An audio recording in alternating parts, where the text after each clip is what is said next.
Bonsoir à toutes et à tous. Je vous propose d'ouvrir cette nouvelle séance du conseil municipal. Donc nous sommes le mardi 8 juillet 2025 et donc je vous propose de débuter avec 5 petites minutes de retard parce qu'on a pas mal d'élus un petit peu coincés là sur l'agglomération bayonnaise. Donc j'ai eu quelques messages, Nicolas Dardy, Hélène Ducoral, Isabelle Aspeitia, Didier Sors. Du coup, mais je vous propose quand même de débuter pour ne pas prendre trop de retard. On va débuter avec l'appel nominatif des présents et des pouvoirs. À ce jour, j'ai 8 pouvoirs, à cette heure plutôt, j'ai 8 pouvoirs, évidemment, on commence à aborder une période estivale, ce sera d'ailleurs notre dernier conseil municipal avant un repos mérité. Donc déjà au niveau des pouvoirs, Gilles Pénoche a donné pouvoir à Julien Fichot, Vanessa Moller a donné pouvoir à Laurence Gutiérrez, Sandrine Dreyfus a donné pouvoir à Stéphane Maton. Donc Vanessa et Sandrine travaillent. Jean-Joseph Salmon a donné pouvoir à Bruno Milan. Jean-Joseph Salmon est à la communauté des communes puisqu'en même temps et à la même heure se déroule une commission communautaire. Marion Lissayou a donné procuration à Virginie Darumerlou. Florence Roura a donné procuration à Isabelle Aspeitia. Mathieu Vigne a donné procuration à Didier Sors. Et Pénélope Lanterne a donné procuration à Mike Bresson. Je vous propose de nommer secrétaire de séance Madame Virginie Darumerlou, qui viendra donc dans les 48 heures en mairie signer les documents. Oui, 48 heures, c'est pas encore lundi.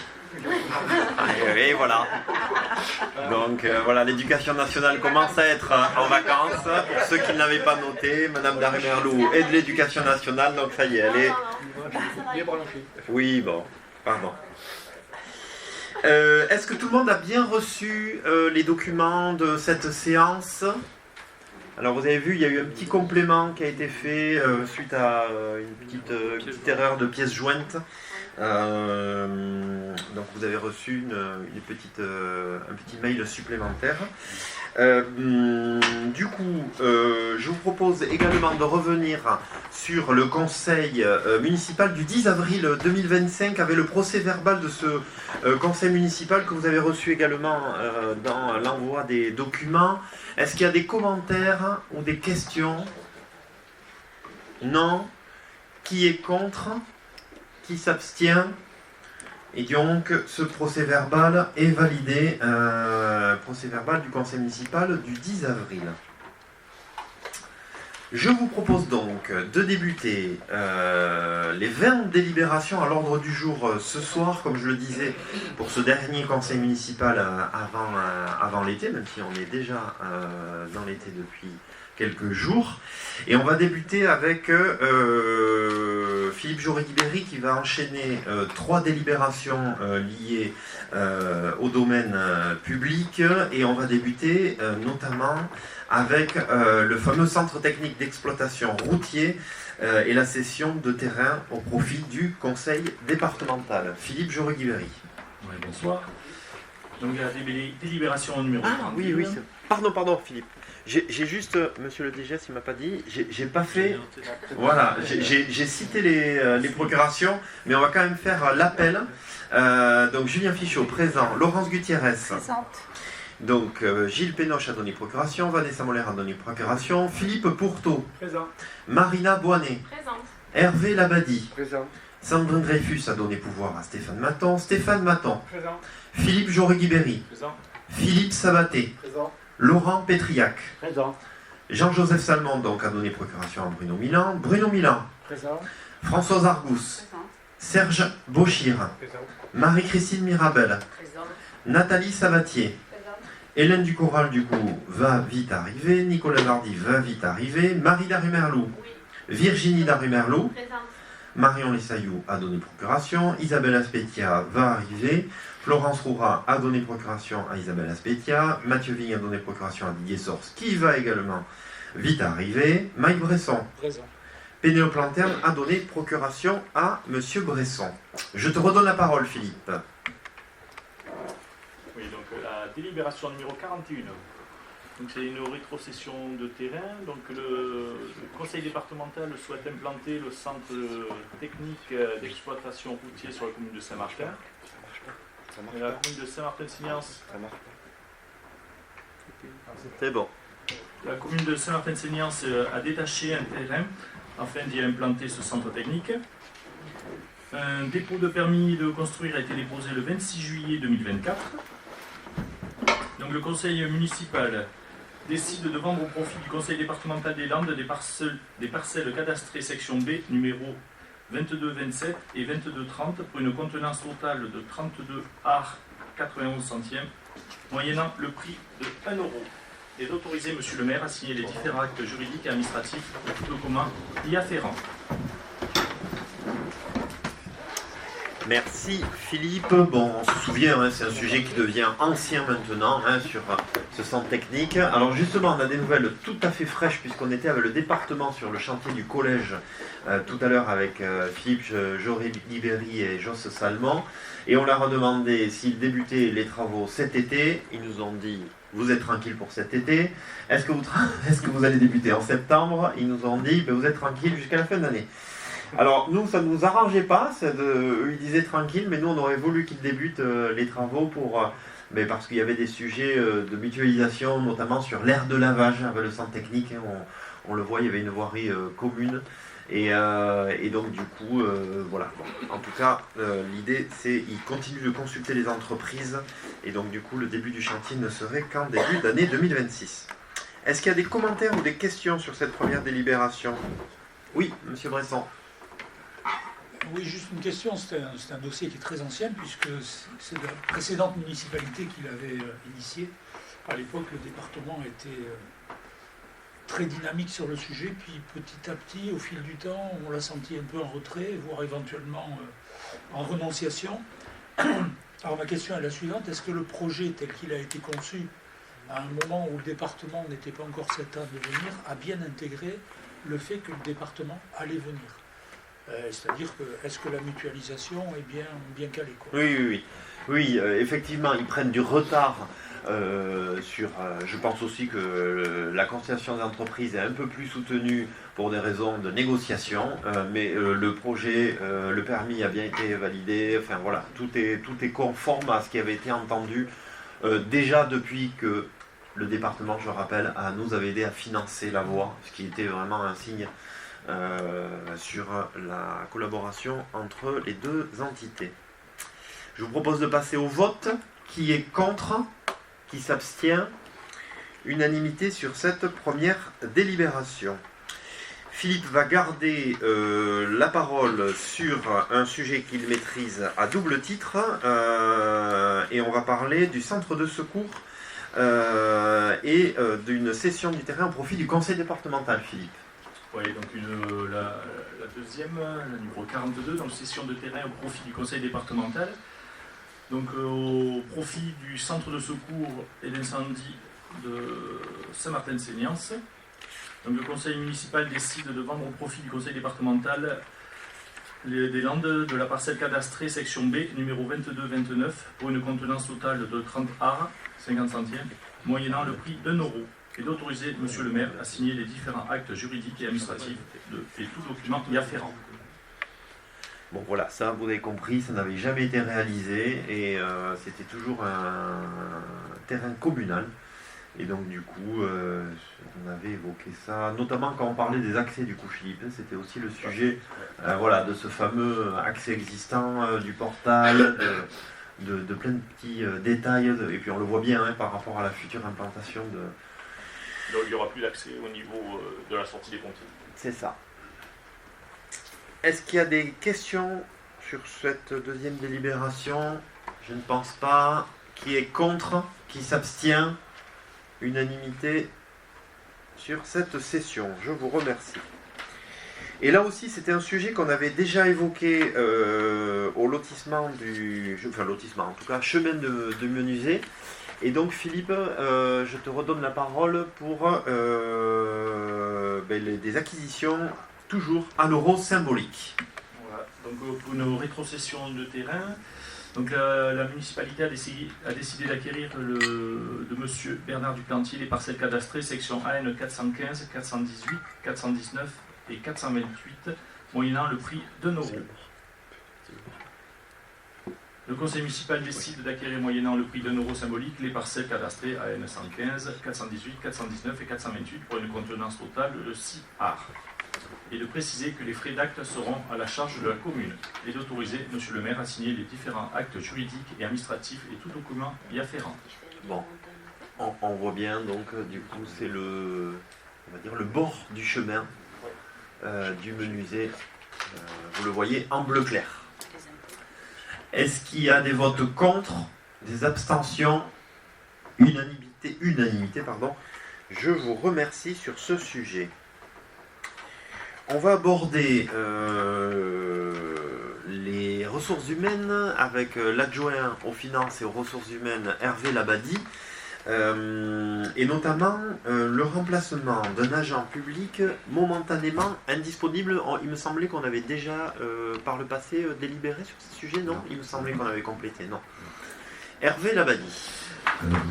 L'indisponibilité dans les cas exhaustifs énumérés par l'article 3.1 de la loi du 26 janvier 1984 de fonctionnaires territoriaux ou d'agents contractuels de droit public peut justifier, pour les besoins du service, leur remplacement rapide. En conséquence, nous vous proposons d'autoriser M. le maire à recruter, en cas de besoin, des agents contractuels de droit public pour remplacer ses employés momentanément absents. Il sera chargé de la détermination des niveaux de recrutement et de rémunération des candidats retenus selon la nature des fonctions concernées, leur expérience et leur profil, et devra prévoir à cette fin une enveloppe de crédit au budget principal de la commune. Monsieur le maire et son représentant seront chargés, chacun en ce qui le concerne, de la bonne exécution de la présente délibération. Voilà, c'était ça. Non, mais en fait, on avait fait pour les intérimaires. On avait complété pour les intérimaires, c'était ça que j'avais en tête il y a quelques années. Et là, c'est une régularisation en fait du centre de gestion, qui est l'organe qui accompagne la commune pour tous ces sujets. Est-ce qu'il y a des questions sur ce sujet? Oui, juste une précision, les contrats seront des CDD, j'imagine. Oui, en fait, sur le fond, ça ne change pas, c'est plus une affaire administrative, voilà, c'est plus la forme là. Effectivement, aujourd'hui, d'ailleurs, pour revenir au sujet de l'intérim, puisque le sujet quand même est que la collectivité a de plus en plus de mal, comme toutes les collectivités, à recruter, il faut qu'on ait dans notre besace plusieurs possibilités, mais il me semble me souvenir que depuis qu'on a délibéré sur les intérimaires, il ne me semble pas qu'on ait à ce jour utilisé ce levier-là. On a toujours pour l'instant utilisé le levier du CDD ou de la mise à disposition avec les AT pour l'instant. Étant précisé que c'était une option qu'on se donnait, mais que c'était vraiment dernier recours. Exactement. Le système de recrutement restant le même en fonction du statut. Je vous propose de passer aux voix. Qui est contre? Qui s'abstient? Unanimité, je vous remercie. On va évoquer à la fois l'intercommunalité et l'environnement avec le sujet de l'élaboration d'un schéma directeur, cette fois-ci communautaire. On avait évoqué notre schéma directeur communal et donc Philippe Pourteau, l'adjoint à l'environnement, au réseau et à l'agriculture, va nous évoquer ce schéma directeur communautaire. Philippe. Oui, alors. La communauté des communes s'est positionnée en tant que maîtrise d'ouvrage d'un schéma directeur de gestion des eaux pluviales avec un règlement et un zonage annexé au PLUI. Il est apparu que les communes du territoire ne disposent pas toutes du même niveau de connaissance ainsi que des mêmes documents dans ce domaine. La commune de Saint-Martin vient de terminer le travail sur son schéma directeur. Les communes de Tarnos et d'Ondres disposent d'un document cadre, mais qui a besoin d'être actualisé. Les autres communes du territoire n'étant pas dotées de ce type de schéma directeur.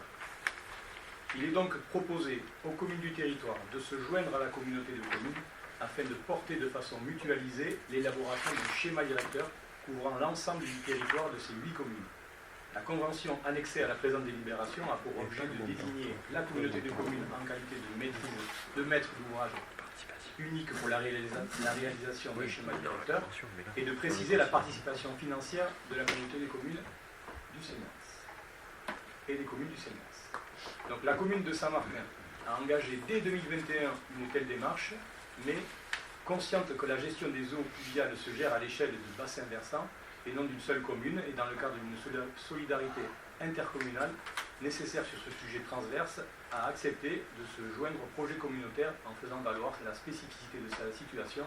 Donc si vous avez regardé attentivement la convention, vous verrez que la commune de Saint-Martin voilà, a un abattement de 50% voilà, sur le prix de ce schéma directeur.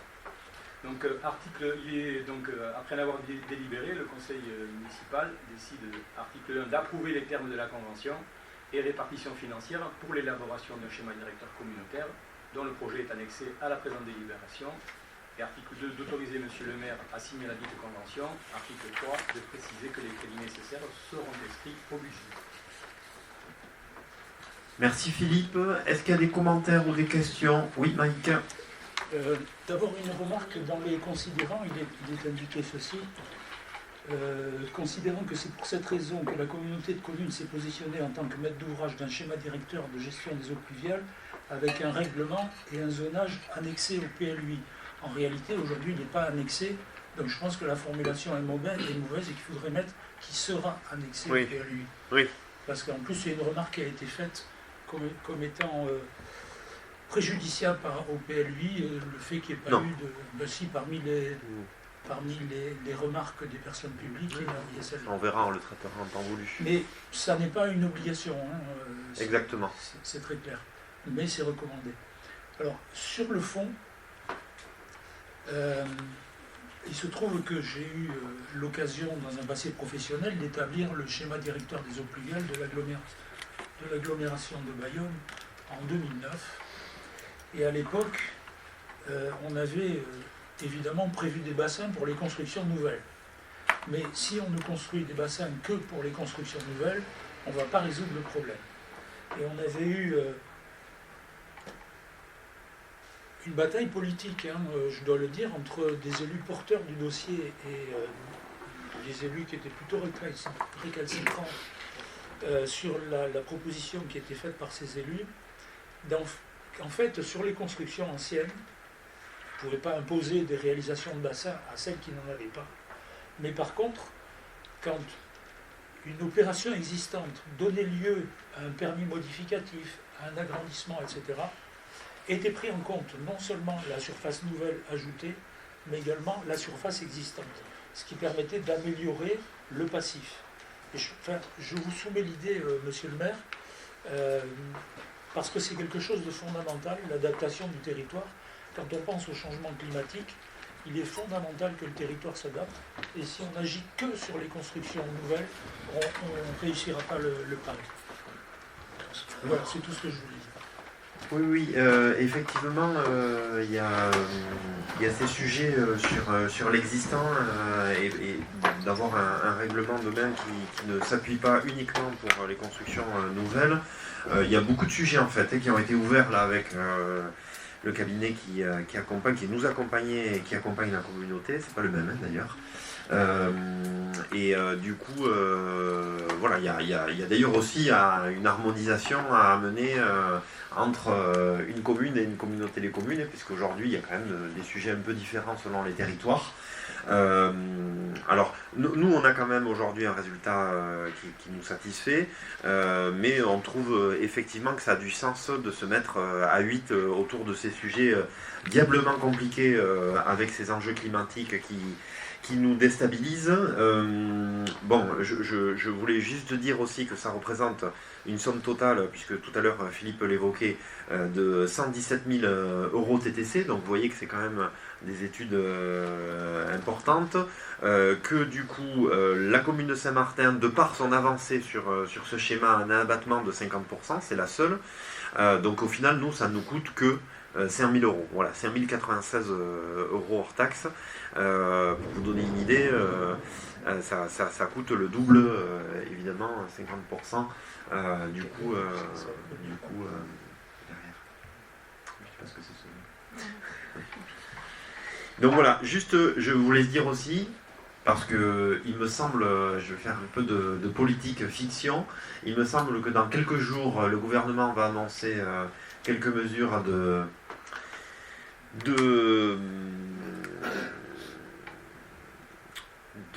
aidez-moi.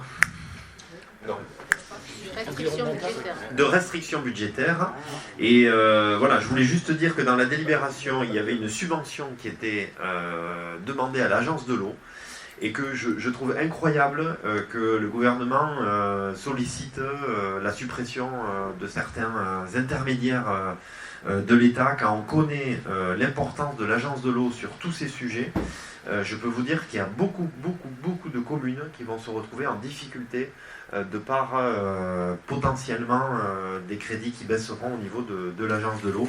Voilà, puisque là, en l'occurrence, la communauté des communes a demandé une subvention à hauteur de 50% pour l'agence de l'eau. L'agence de l'eau, pour vous donner une idée, sur la commune, par exemple, cet été, on est en train de faire la cour végétalisée de l'école Jules Ferry pour décrouter, pour faire que l'imperméabilisation des sols soit plus importante.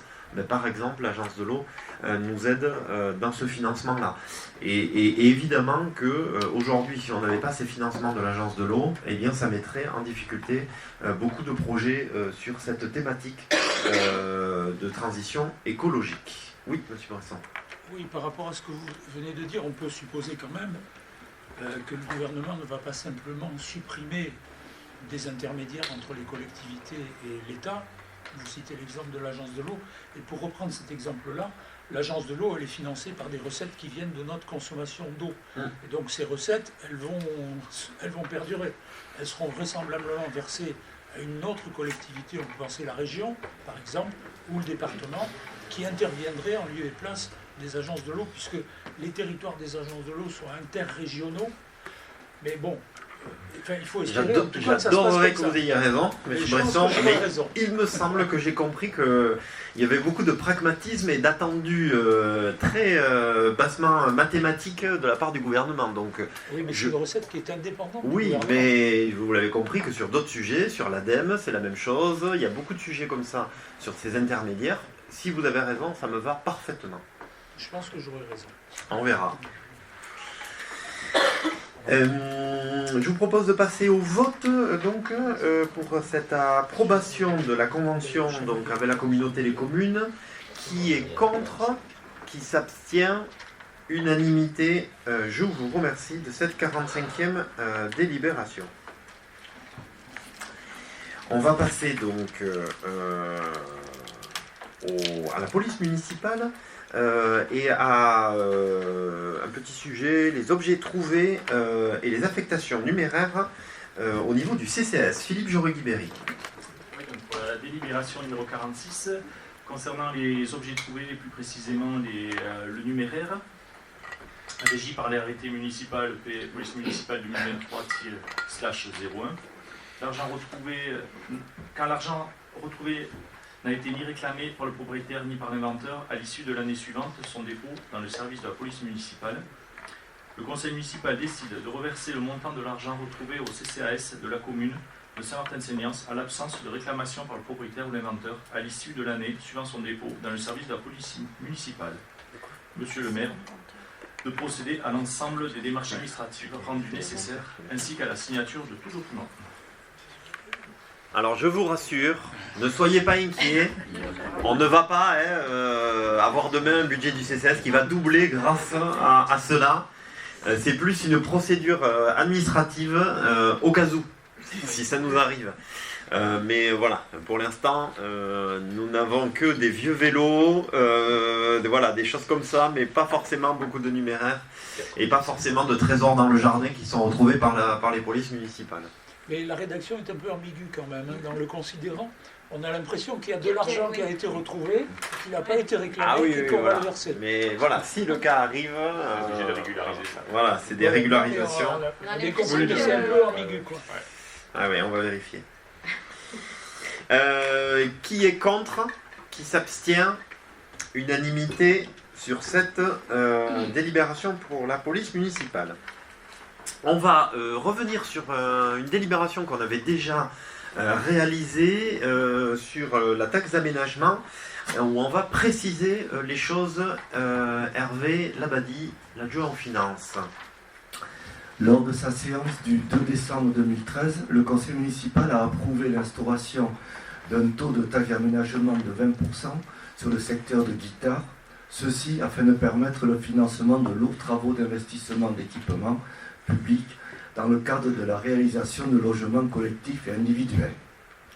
Le 16 septembre 2021, le conseil municipal a approuvé à l'unanimité une minoration de cette taxe d'aménagement de 20% à 5% sur le même secteur pour les annexes de construction, considérant que ces annexes, garages, piscines, abris de jardin, etc., ne nécessitaient pas de nouveaux investissements publics. Toutefois, la lecture de cette délibération a pu générer des confusions et interprétations divergentes. En effet, cette minoration s'applique uniquement aux annexes effectuées postérieurement à la construction initiale et qui doivent faire l'objet d'un nouveau permis ou d'une déclaration préalable ultérieure. Ceci pour des raisons réglementaires mais également techniques. En conséquence, nous vous proposons de compléter l'article 1 de la délibération numéro 2021-87A du 16 septembre 2021 en ajoutant dont la réalisation est postérieure à la construction principale initiale et faisant l'objet ultérieurement d'une nouvelle autorisation d'urbanisme spécifique.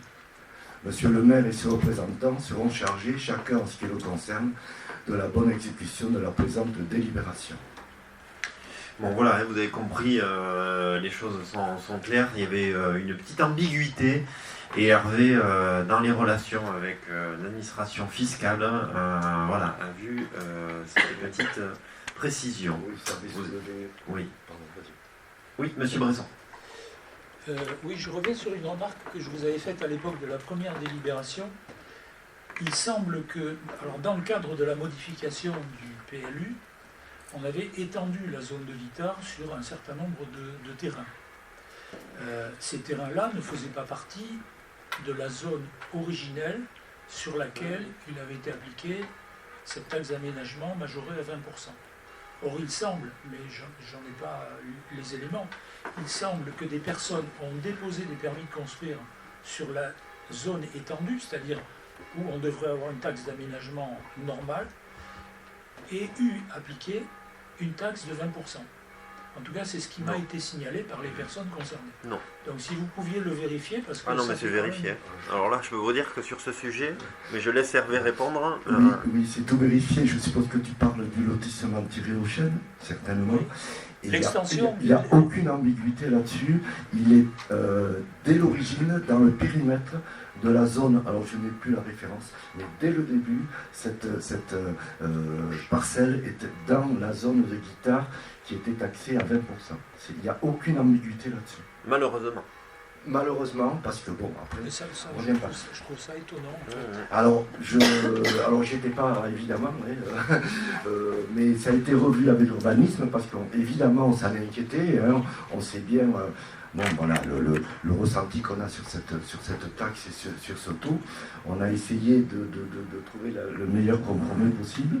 Et notamment, on s'est assuré que les nouveaux constructeurs étaient bien dans le périmètre. Oui, les nouveaux constructeurs. Ce lotissement tiré aux chênes est bien dans la zone initiale du taux qui avait été décidé à 20%. C'est sûr. Et c'est pour ça, hein, on les a régulièrement rencontrés pour travailler avec eux. C'est les petits sujets sur lesquels on peut avoir une influence, même si, on va pas se mentir, ça n'aura pas un impact. Bon, c'est toujours ça de prix, mais... C'est pas négligeable, parce que tout ce qui peut être, tout ce qui peut être fait après... oui, mais ça concerne quand même que... Oui, il y a peu de monde, oui. Mais bon, les petits ruisseaux faisant les grandes rivières. Tout à fait. Et voilà, en tout cas, ça a été mais on est maintenant sûr de nous sur cette délibération. Parfait. Je suis très étonné, puisqu'en fait, le PLU de l'époque avait mis cette cette taxe majorée sur une zone d'urbanisation future. Et cette zone d'urbanisation future a donné lieu, dans le cadre de la modification, à une extension sur ces terrains-là. Donc moi je veux bien que les services aient vérifié, mais j'ai quand même un doute. Non, mais non seulement les services ont vérifié, Hervé a été en lien avec l'administration fiscale, non, ça, il y a eu beaucoup d'allers-retours. Bon. Enfin, s'il y avait le moindre doute, on ne prend pas de risques. Hein. Je veux dire, on ne veut pas non plus faire payer 20% pour payer 20%. Mais les documents sont consultables, évidemment. J'ai plus en tête, et puis je ne suis pas spécialiste d'urbanisme, mais en tout cas, ça a été vérifié sur place. Il n'y a aucun souci là-dessus. Je vous propose de passer au vote. Qui est contre? Qui s'abstient? Unanimité sur cette délibération. Je vous propose d'enchaîner sur une petite subvention qui est peut-être du symbole, mais qui est quand même aussi la première fois qu'on va accompagner cette association. C'est une subvention de l'association des conciliateurs de justice. Et je rappelle donc qu'on avait remis en place une permanence d'un conciliateur tous les lundis, tous les 15 jours sur la mairie de Saint-Martin. Et donc du coup on a un conciliateur qui vient sur Saint-Martin. L'association des conciliateurs de justice de la Cour d'appel de Pau intervient sur 3 départements, Landes, Pyrénées-Atlantiques, Haute-Pyrénées, soit 70 conciliateurs de justice répartis et rattachés aux 5 tribunaux judiciaires. Bayonne, Dax, Mont-de-Marsan, Pau et Tarbes. Ces conciliateurs sont bénévoles et bénéficient d'une indemnité forfaitaire annuelle de 650 €, inchangée depuis 5 ans. Sur notre commune, le conciliateur assure des permanences 2 fois par mois et plus si besoin. Cette association, qui ne dispose pas de revenus pérennes, a déposé une demande de subvention pour permettre en premier lieu le financement de journées de tutorat centralisé et dédié aux nouveaux conciliateurs de justice, et également pour participer aux frais d'affranchissement des invitations aux conciliables. En conséquence, nous vous proposons d'accorder une aide exceptionnelle de 300 € pour participer aux 2 projets. L'association des conciliateurs de justice de la Cour d'appel de Pau, afin de faciliter et favoriser leur intervention sur le terrain, et d'habiliter Monsieur le maire à signer tout document relatif à l'exécution de leur présente délibération. Cette aide exceptionnelle est prévue au chapitre et articles correspondant dans le budget principal. Monsieur le maire et ses représentants seront chargés, chacun en ce qui le concerne, de l'application de la présente délibération. Parfait, merci Hervé. Bon voilà, vous avez bien compris, on fait un petit geste pour cette association. Je rappelle donc que c'est en quelque sorte des bénévoles, même s'ils ont une petite indemnité. C'est des retraités qui viennent passer du temps en mairie pour, la plupart du temps, des conflits qui ne sont jamais très simples à résoudre. Mais au moins, ça fait un premier accès sur une médiation localement pour les habitants. Et je trouve que c'est très important comme service à la population. Je vous propose de passer au vote. Qui est contre? Qui s'abstient? Unanimité, je vous remercie. On va passer donc à une demande de subvention du FEC, le Fonds d'équipement des communes. Et c'est Laurence Gutiérrez, la première adjointe, qui va la présenter, elle qui a participé régulièrement à ces commissions. Laurence. Très bien. Donc, pardon.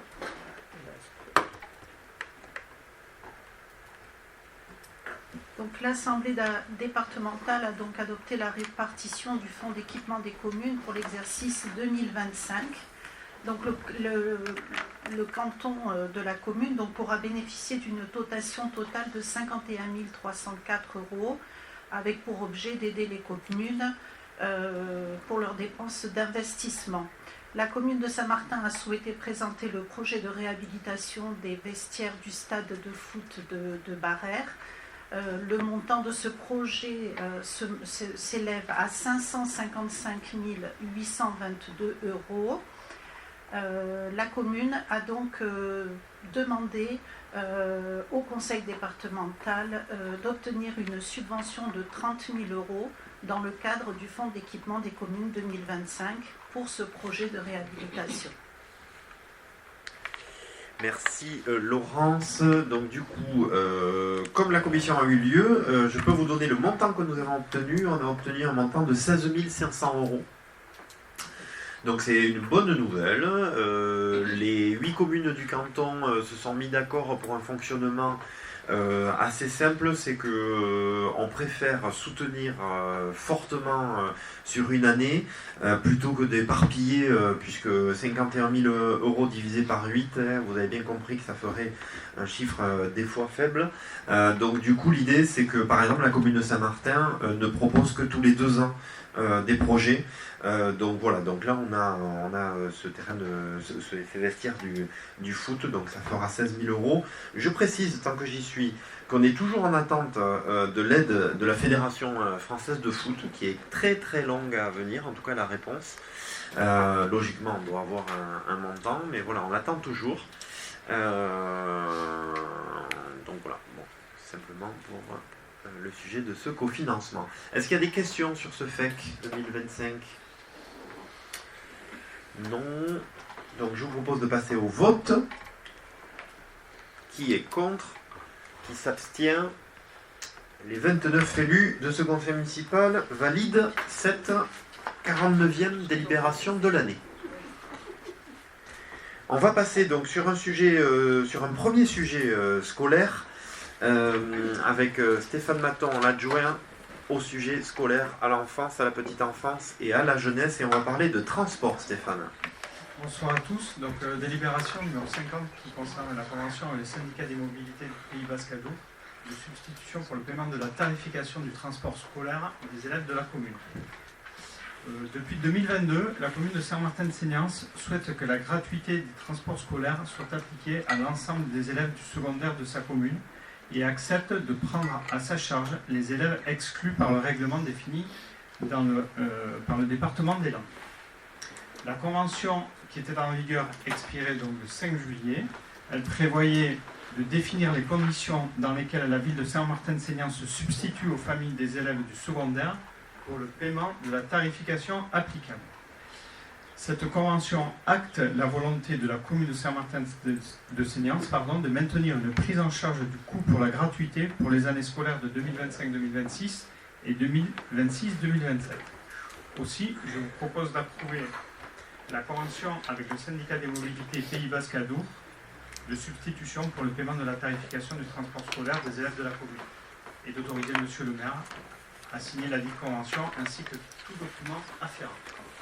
Merci. Donc bon, on signe cette convention chaque année. Donc comme je disais, ça fait 3 années scolaires qu'on le fait. Ça porte ses fruits, c'est ça qui est important, parce que c'est une volonté politique autour des transports collectifs, et on peut se le dire, chaque année on gagne des enfants dans les bus, et c'est ça qu'il faut retenir, parce que l'éducation à ces modes de déplacement collectif, c'est un enjeu crucial pour les années à venir. Alors cette convention concerne principalement, on va dire, les collégiens qui habitent à moins de 3 km du collège. C'est ça. Pour votre information, donc les derniers chiffres là, ce sont ceux pour l'année 2023-2024. Ils étaient 31 collégiens à habiter en deçà des 3 km, et ça représentait en fait un prix pour la collectivité de 2 380 €. Pour l'instant, on n'a pas les chiffres 2024-2025, on les verra un petit peu plus tard. Il n'y a pas que cela, en fait. Là, c'est pour la convention, c'est que ça. Cette convention-là, c'est que ça. Ouais, le reste, c'est gratuit. Ça, c'est vraiment ceux qui n'ont pas le financement. Donc, voilà. Donc, du coup, voilà. C'est facile à retenir pour les parents de Saint-Martin. 100% des scolaires ont le bus gratuit. Voilà. Au moins, les choses sont claires. Est-ce qu'il y a des questions sur cette délibération? Je ne pense. Oui, monsieur Bresson. Pardon, comment ça se passe pour les élèves de Saint-Martin qui vont sur un lycée à Bayonne ou dans... C'est gratuit. Et il n'y a pas de prise en charge par la commune? Ah. Non. Lycée. Lycée, vous voulez dire? Oui, c'est ça, ouais. lycée. Non. Lycée, non. Lycée, non. Mais par contre, s'ils vont sur un collège, il n'y a rien. Il y a pas de... C'est lié à la domiciliation, en fait. Donc, des lycées à moins de 3 km, il n'y en a pas. Il n'y en a pas. Si, non, attendez. Je reformule ma question parce que je me suis mal exprimé. J'ai eu la réponse pour les lycéens. C'est gratuit, il n'y a pas de participation de la commune. Un élève de Saint-Martin qui va dans un collège sur Bayonne, comment ça se passe pour lui? Est-ce qu'il y a une participation à verser à Tchitchak ou pas? Parce qu'il y en a, enfin, mon fils par exemple est allé dans un collège privé à Bayonne, parce que la scolarité ici, comme il était dyslexique, ne marchait pas. Non, c'est pas dans les cas... Il faut regarder le cas, mais... théoriquement, c'est pas son collège c'est pas sa carte scolaire. Donc, non, mais il y a... Oui, voilà, mais non, oui. Alors, je sais pas, il faudrait... Je pense que ça reste à la participation des familles. Ah oui, ça soit quand même fléché par oui, parce qu'autrement... Donc, après, moi, je me posais la question, combien ça pouvait représenter de collégiens? Ce serait intéressant d'avoir, mais je ne sais pas comment avoir les infos... Je ne sais pas combien d'habitants ça marche. Ah oui, ce que j'allais dire, malheureusement, de plus en plus. De plus en plus, oui. Bon, effectivement, c'est une question qu'il faut regarder. On pourrait se faire, tu vois, en septembre, demander au service d'appeler sur Saint-Bernard, l'Argenté. Je pense qu'avec Saint-Bernard, Marac, l'Argenté, on aurait déjà une bonne... Marac, c'est public. Ah oui, je suis bête. Donc Marac, ils n'y sont pas. Saint-Bernard, l'Argenté. Il n'y a que ça comme possibilité. Non, tu as Saint-Esprit aussi, tu as Saint-Joseph, Notre-Dame. Bon, ils vont plus. Ça serait intéressant. On prend le point. Merci. Qui est contre? Qui s'abstient? Unanimité donc pour signer pour le paiement du transport scolaire pour ces élèves qui vont au collège à Saint-Martin et qui sont, on va dire, plutôt près du collège, mais je le dis quand même, si on se visualise un petit peu le trajet, je vais être très clair, par exemple, le quartier neuf. Le quartier neuf, aujourd'hui, on a des collégiens qui viennent en bus et que, sincèrement, s'ils ne venaient pas en bus, on peut penser qu'ils viendraient en voiture. Donc c'est très important quand même, parce qu'il y a un vrai enjeu de circulation autour du collège. Justement, on en parlait tout à l'heure avec le département des Landes, on les sensibilisait sur ce sujet. Donc c'est très important. On va continuer avec le scolaire et avec Stéphane Maton sur, vous savez, chaque année, on décide un coût un coût scolaire pour chaque élève, notamment dans le cadre de notre partenariat avec la commune, par exemple, de Saint-Barthélemy, notamment, au-delà des cas dérogatoires ensuite. Stéphane Maton. Oui, donc c'est la délibération 51 qui concerne la détermination du coût des écoles en 2025. Donc, la scolarisation d'un enfant dans une école de la commune autre que celle de sa résidence ne peut être remise en cause par l'une ou l'autre d'entre elles avant le terme soit de sa formation maternelle, soit de la scolarité élémentaire de cet enfant, commencée ou poursuivie durant l'année scolaire précédente dans un établissement du même cycle de la commune d'accueil, ceci garantissant la poursuite de scolarité de l'enfant au sein d'un même établissement jusqu'à la fin de son cycle. C'est vrai que la phrase est très longue. Ça veut dire que quand on a commencé dans un cycle, on peut continuer et aller jusqu'au terme de ce cycle. En cas d'accord préalable ou dans des cas obligatoires, la commune de résidence doit verser une participation financière à la commune d'accueil supportant les charges de fonctionnement ainsi générées.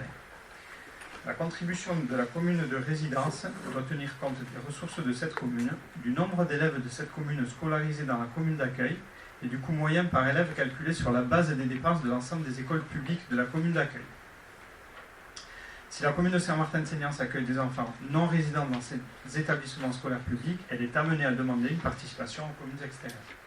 En fait, cette participation, elle est basée sur le coût moyen par élève calculé sur la base des dépenses de l'ensemble des écoles publiques de la commune par activité périscolaire. Donc pour cette année 2023, ce coût-là s'est élevé à 1 113 €, en comparaison au coût de 2023 qui était de 1 052 €. Donc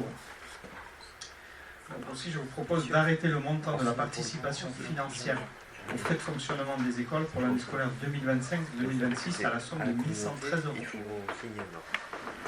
Merci Stéphane.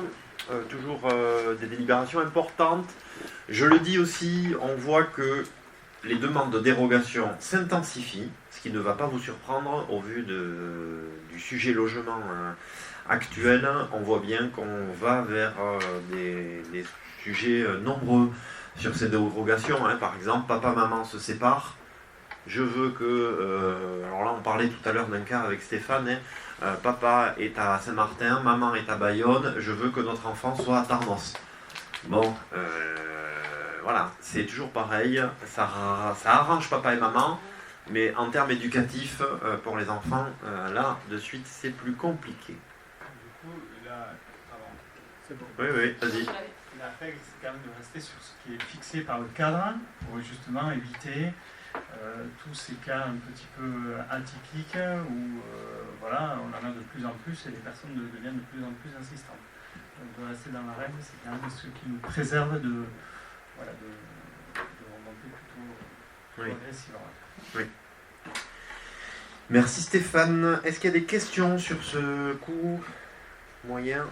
Ça nous donne aussi une idée de l'investissement de la commune par élève, puisque je rappelle qu'il y a à peu près 550 élèves à Saint-Martin, donc 550 fois 1113.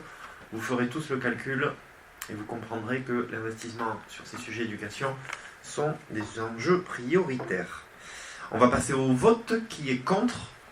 Qui s'abstient?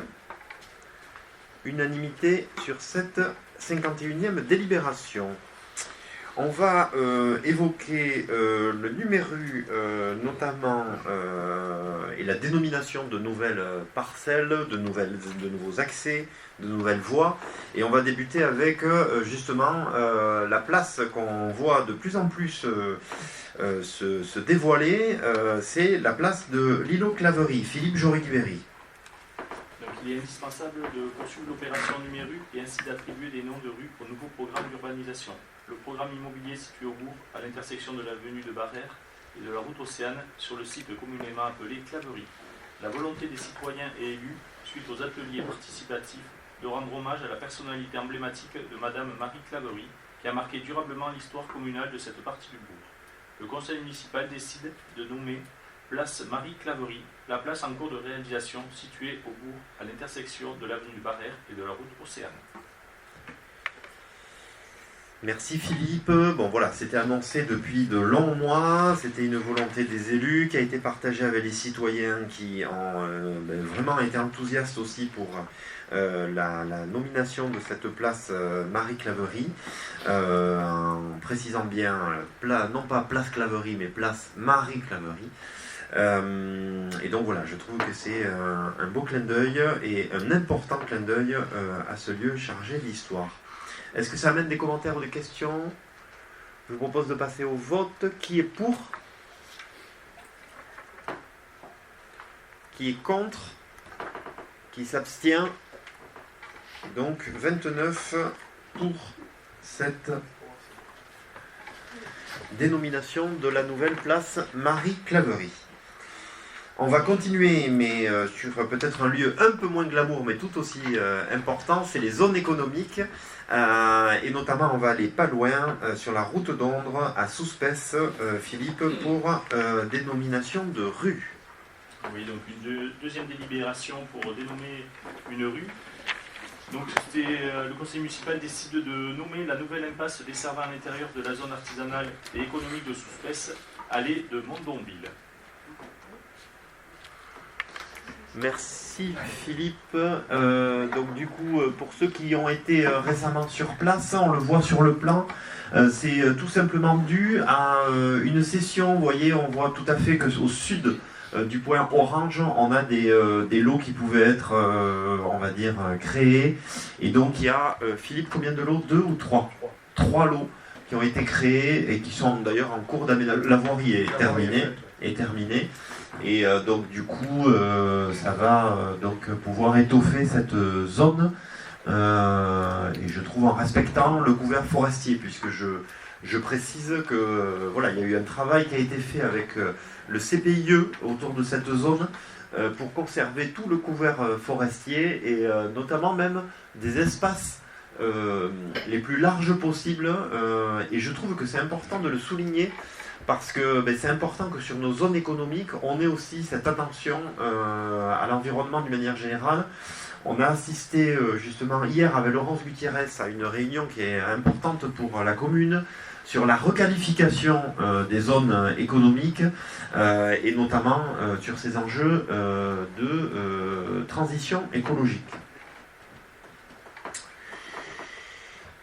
Est-ce que ça amène des questions? Je vous propose de passer au vote. Qui est contre? Qui s'abstient?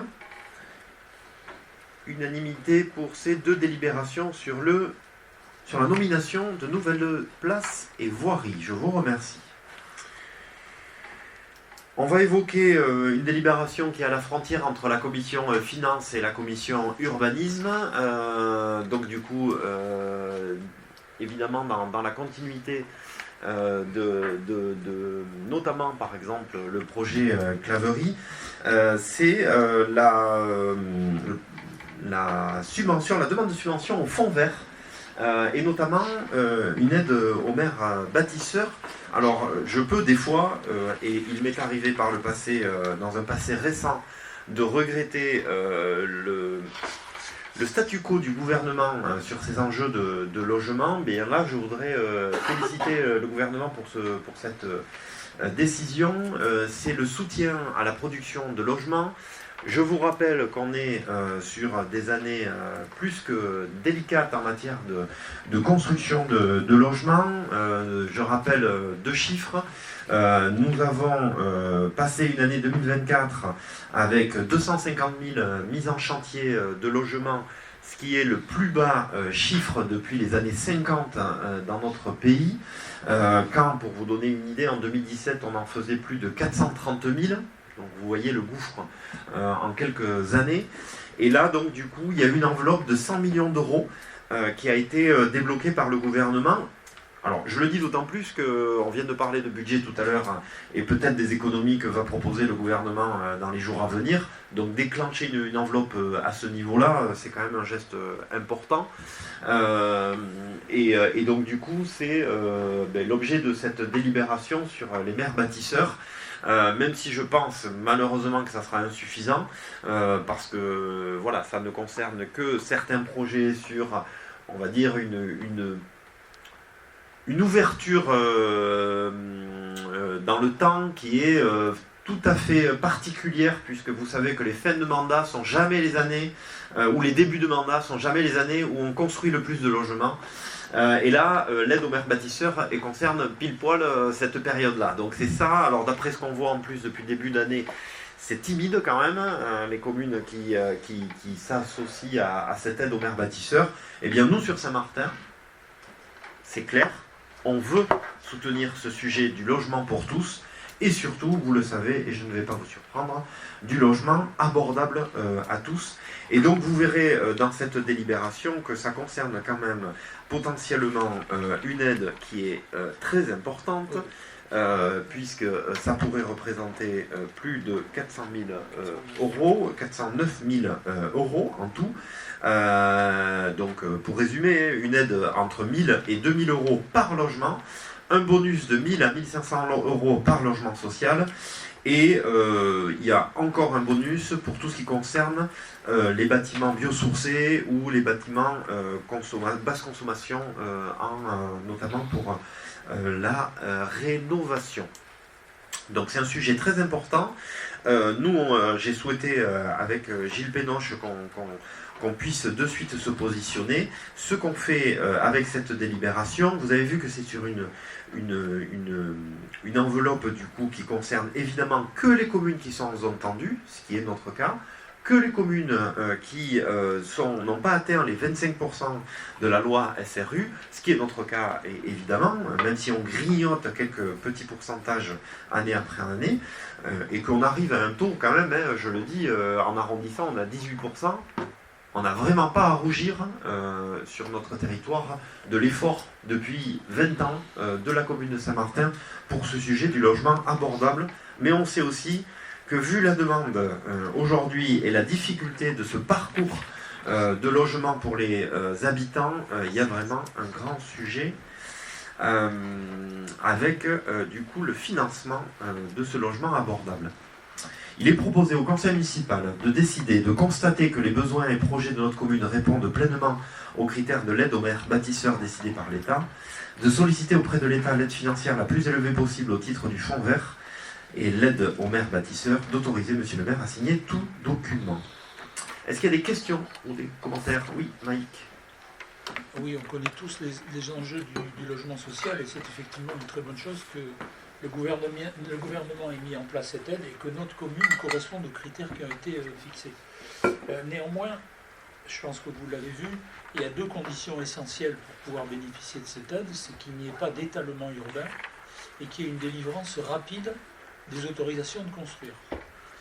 Alors je crains qu'on se retrouve dans des cas de figure où s'il n'y a pas étalement urbain, c'est que donc on va avoir du voisinage, que l'opération va être forcément politiquement délicate, et que dans ces conditions, on risque d'avoir un retard dans la délivrance, ce qui au final pourrait nous priver de ces aides.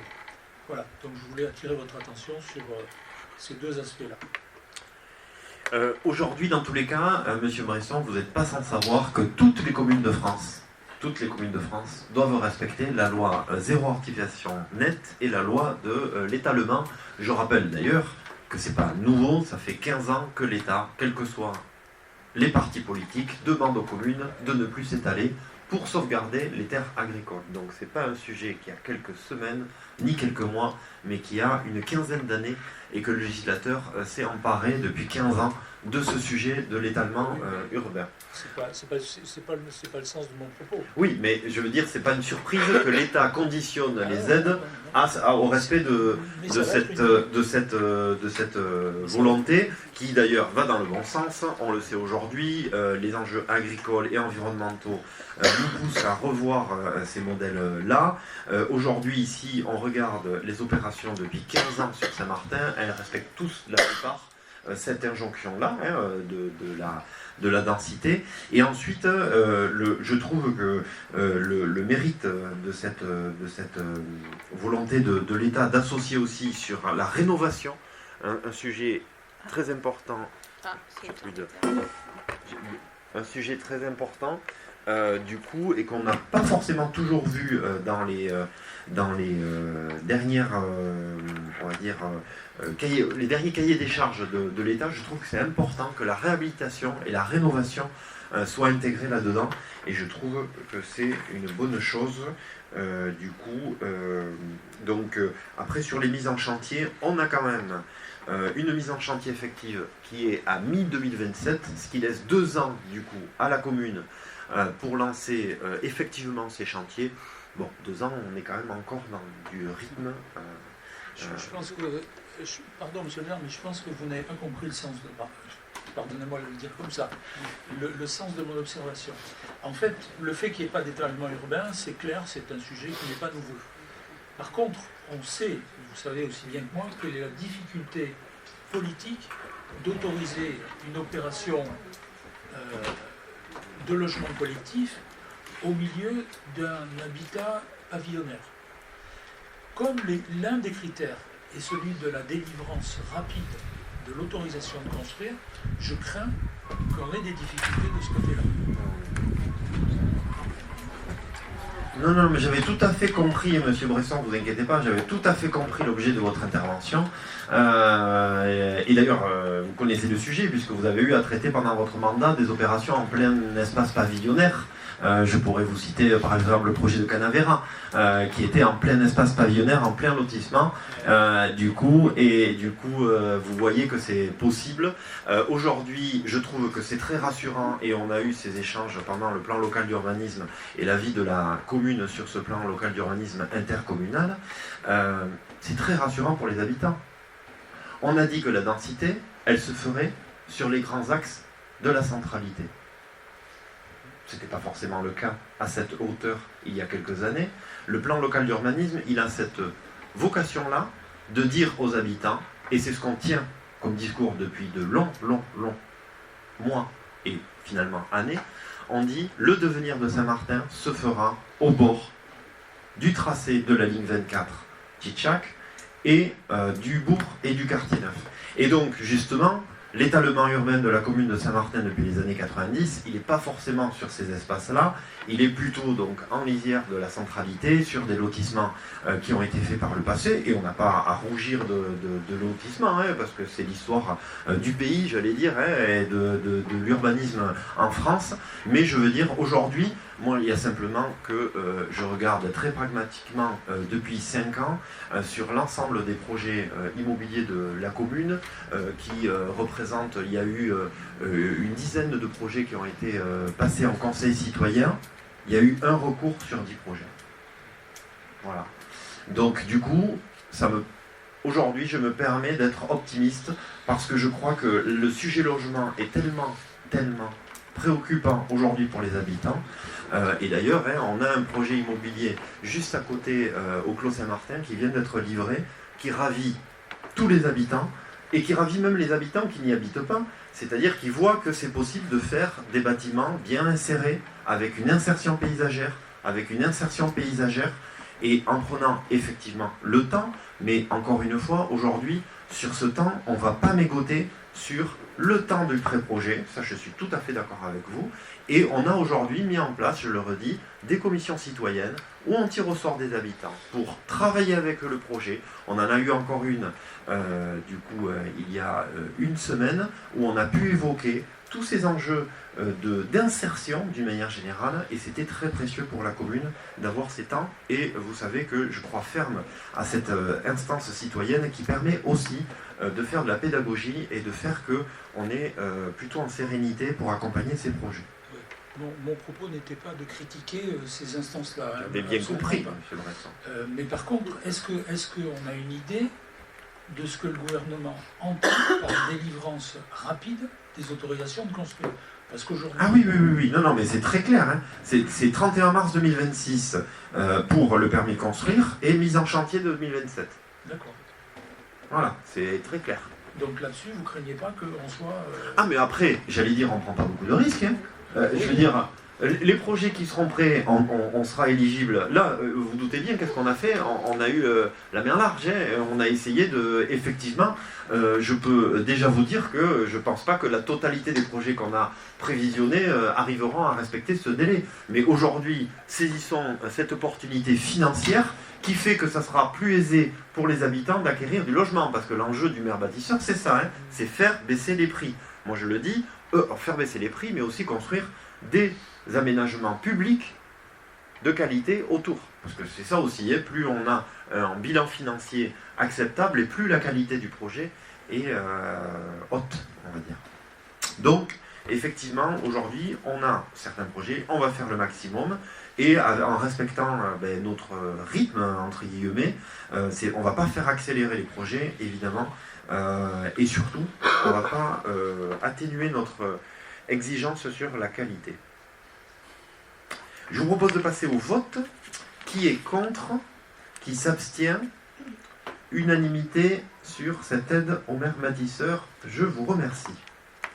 On va passer à deux sujets culturels, sur l'anima et sur la chapelle. Et je vais laisser la parole à Marine Amboinet, tout d'abord, pour encore parler finances et également encore subvention, une demande de subvention pour la programmation culturelle 2025 de la médiathèque, Marine. Oui, effectivement. Donc, depuis son ouverture officielle durant l'été 2024, l'anima s'est affirmé comme étant un lieu de vie avec des animations riches pour tous et des manifestations régulières, comme l'atteste le programme d'animation 2025 annexé. L'État, via la DRAC dans le cadre de la dotation générale de décentralisation pour les bibliothèques communales, a déjà apporté son aide pour l'extension des horaires. Le Conseil départemental des Landes, avec l'appui de la médiathèque des Landes, peut aussi apporter une aide sur l'animation de ce lieu culturel. Après en avoir délibéré, le Conseil municipal décide d'approuver le plan de financement présenté dans le dossier annexé de demande d'aide à la programmation culturelle de l'anima, à savoir un total de 6 360,32 €, 2 338,54 € à charge de la commune, 3 869,05 € de la DRAC et 552,72 € de la MDL des Landes. D'autoriser Monsieur le maire à solliciter l'aide auprès du Conseil départemental des Landes via la MDL et de l'État via la DRAC. D'autoriser Monsieur le maire à signer tout document et engager toute démarche nécessaire à l'application de la présente délibération. Et de charger Monsieur le maire ou son représentant de l'application de la présente délibération. Je vous remercie, Madame Boinet, l'adjointe à la culture. Bon, vous le voyez, hein, c'est quand même... Moi, je remercie l'ensemble des agents municipaux, parce que, vous le voyez, on va chercher des subventions. On le voit depuis le début de ce conseil municipal. On va chercher des subventions. Et là, c'est quand même des subventions multiples, et notamment qui permettent quand même d'avoir... on est à 4 300 € d'aide sur un budget total de 6 700 €. Donc je veux dire, c'est quand même très important d'aller chercher tous les acteurs sur ces cofinancements. Est-ce qu'il y a des questions sur cette demande de plan de financement, sur cette approbation du plan de financement pour la médiathèque? Bon, on se satisfait encore de cette médiathèque. On était avec Marina Boinet encore sur ces sujets. C'est vraiment incroyable le succès de ce lieu. On a encore fait une conférence récemment sur les regards croisés. C'est un nouveau rendez-vous donc, qui changera à chaque fois de thématique. On a fait sur la thématique de l'environnement, où on a un sociologue, où on a un professeur de droit à l'environnement et un artiste qui sont venus débattre sur les rapports du GIEC. Voilà, on a réussi à attirer une quarantaine de personnes à la médiathèque un vendredi soir, alors qu'il faisait très beau. Voilà, et donc je remercie Marie Herrère, la directrice de la médiathèque, et la commission culture pour votre enthousiasme qui permet de faire beaucoup de propositions dans ce lieu pour tous. Je vous propose de passer aux voix. Qui est contre? Qui s'abstient? Je vous remercie.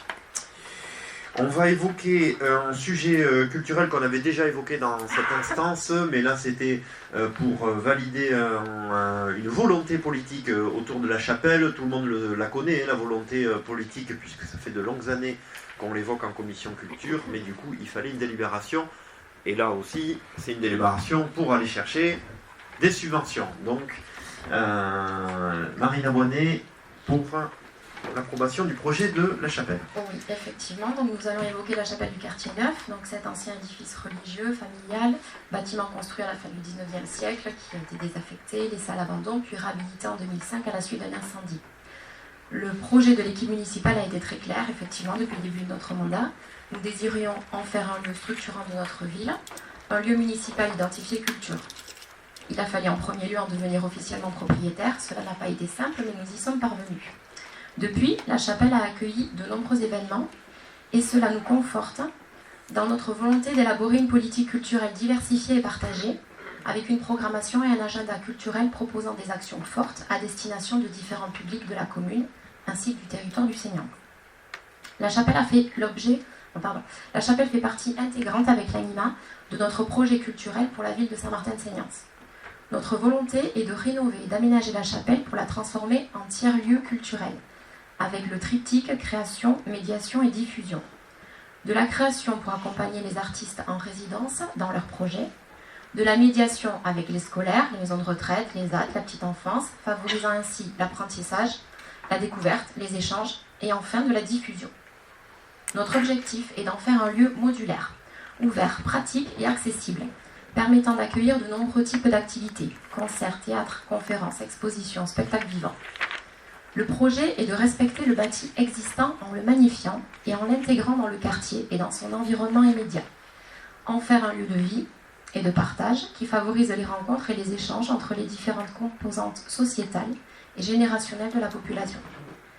Les impacts attendus sont à la fois culturels, sociaux, économiques, patrimoniaux. Les bénéficiaires sont multiples. Le grand public avec la proposition d'une offre culturelle variée, alternative et de proximité. Les artistes pour trouver un lieu ouvert à leur expression et surtout avec des équipements adaptés. Les associations culturelles pour trouver un lieu permettant de démultiplier leur action. Les publics scolaires et de loisirs pour s'ouvrir dans le cadre de parcours pédagogiques spécifiques. Les partenaires extérieurs et pas forcément culturels comme les ZAD, associés notamment via des actions de médiation. Et enfin la commune, qui verrait un lieu permettant de traduire pour partie sa politique culturelle, véritable axe fort de notre mandat. Ce projet a fait l'objet d'un travail de groupe constitué d'élus, de techniciens communaux, d'acteurs extérieurs, d'un assistant à maîtrise d'ouvrage ayant permis de faire un point sur les besoins et de les traduire sous forme de programme, celui-ci ayant servi de base au choix d'un maître d'œuvre.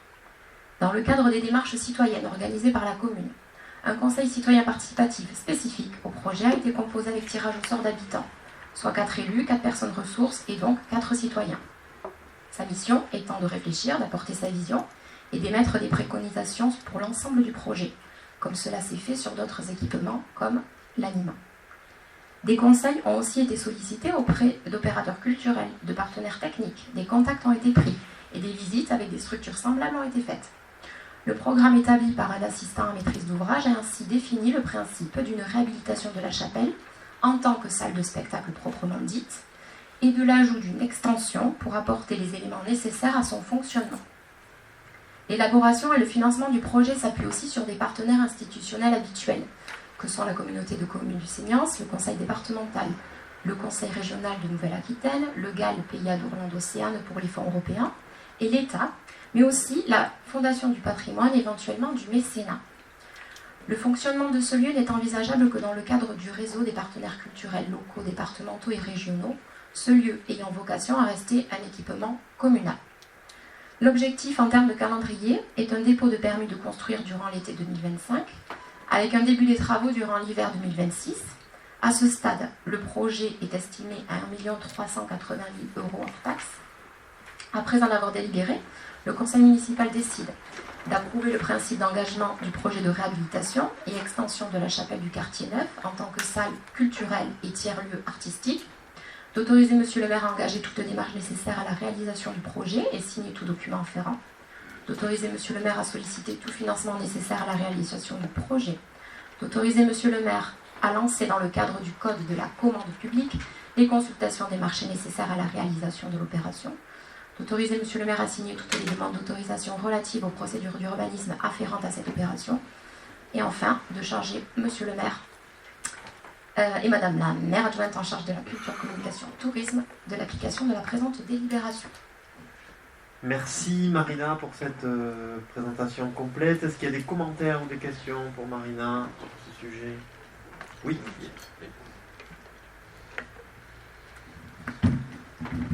Oui, alors au niveau du projet, je voudrais savoir sur cette salle de spectacle, combien de places sont envisagées?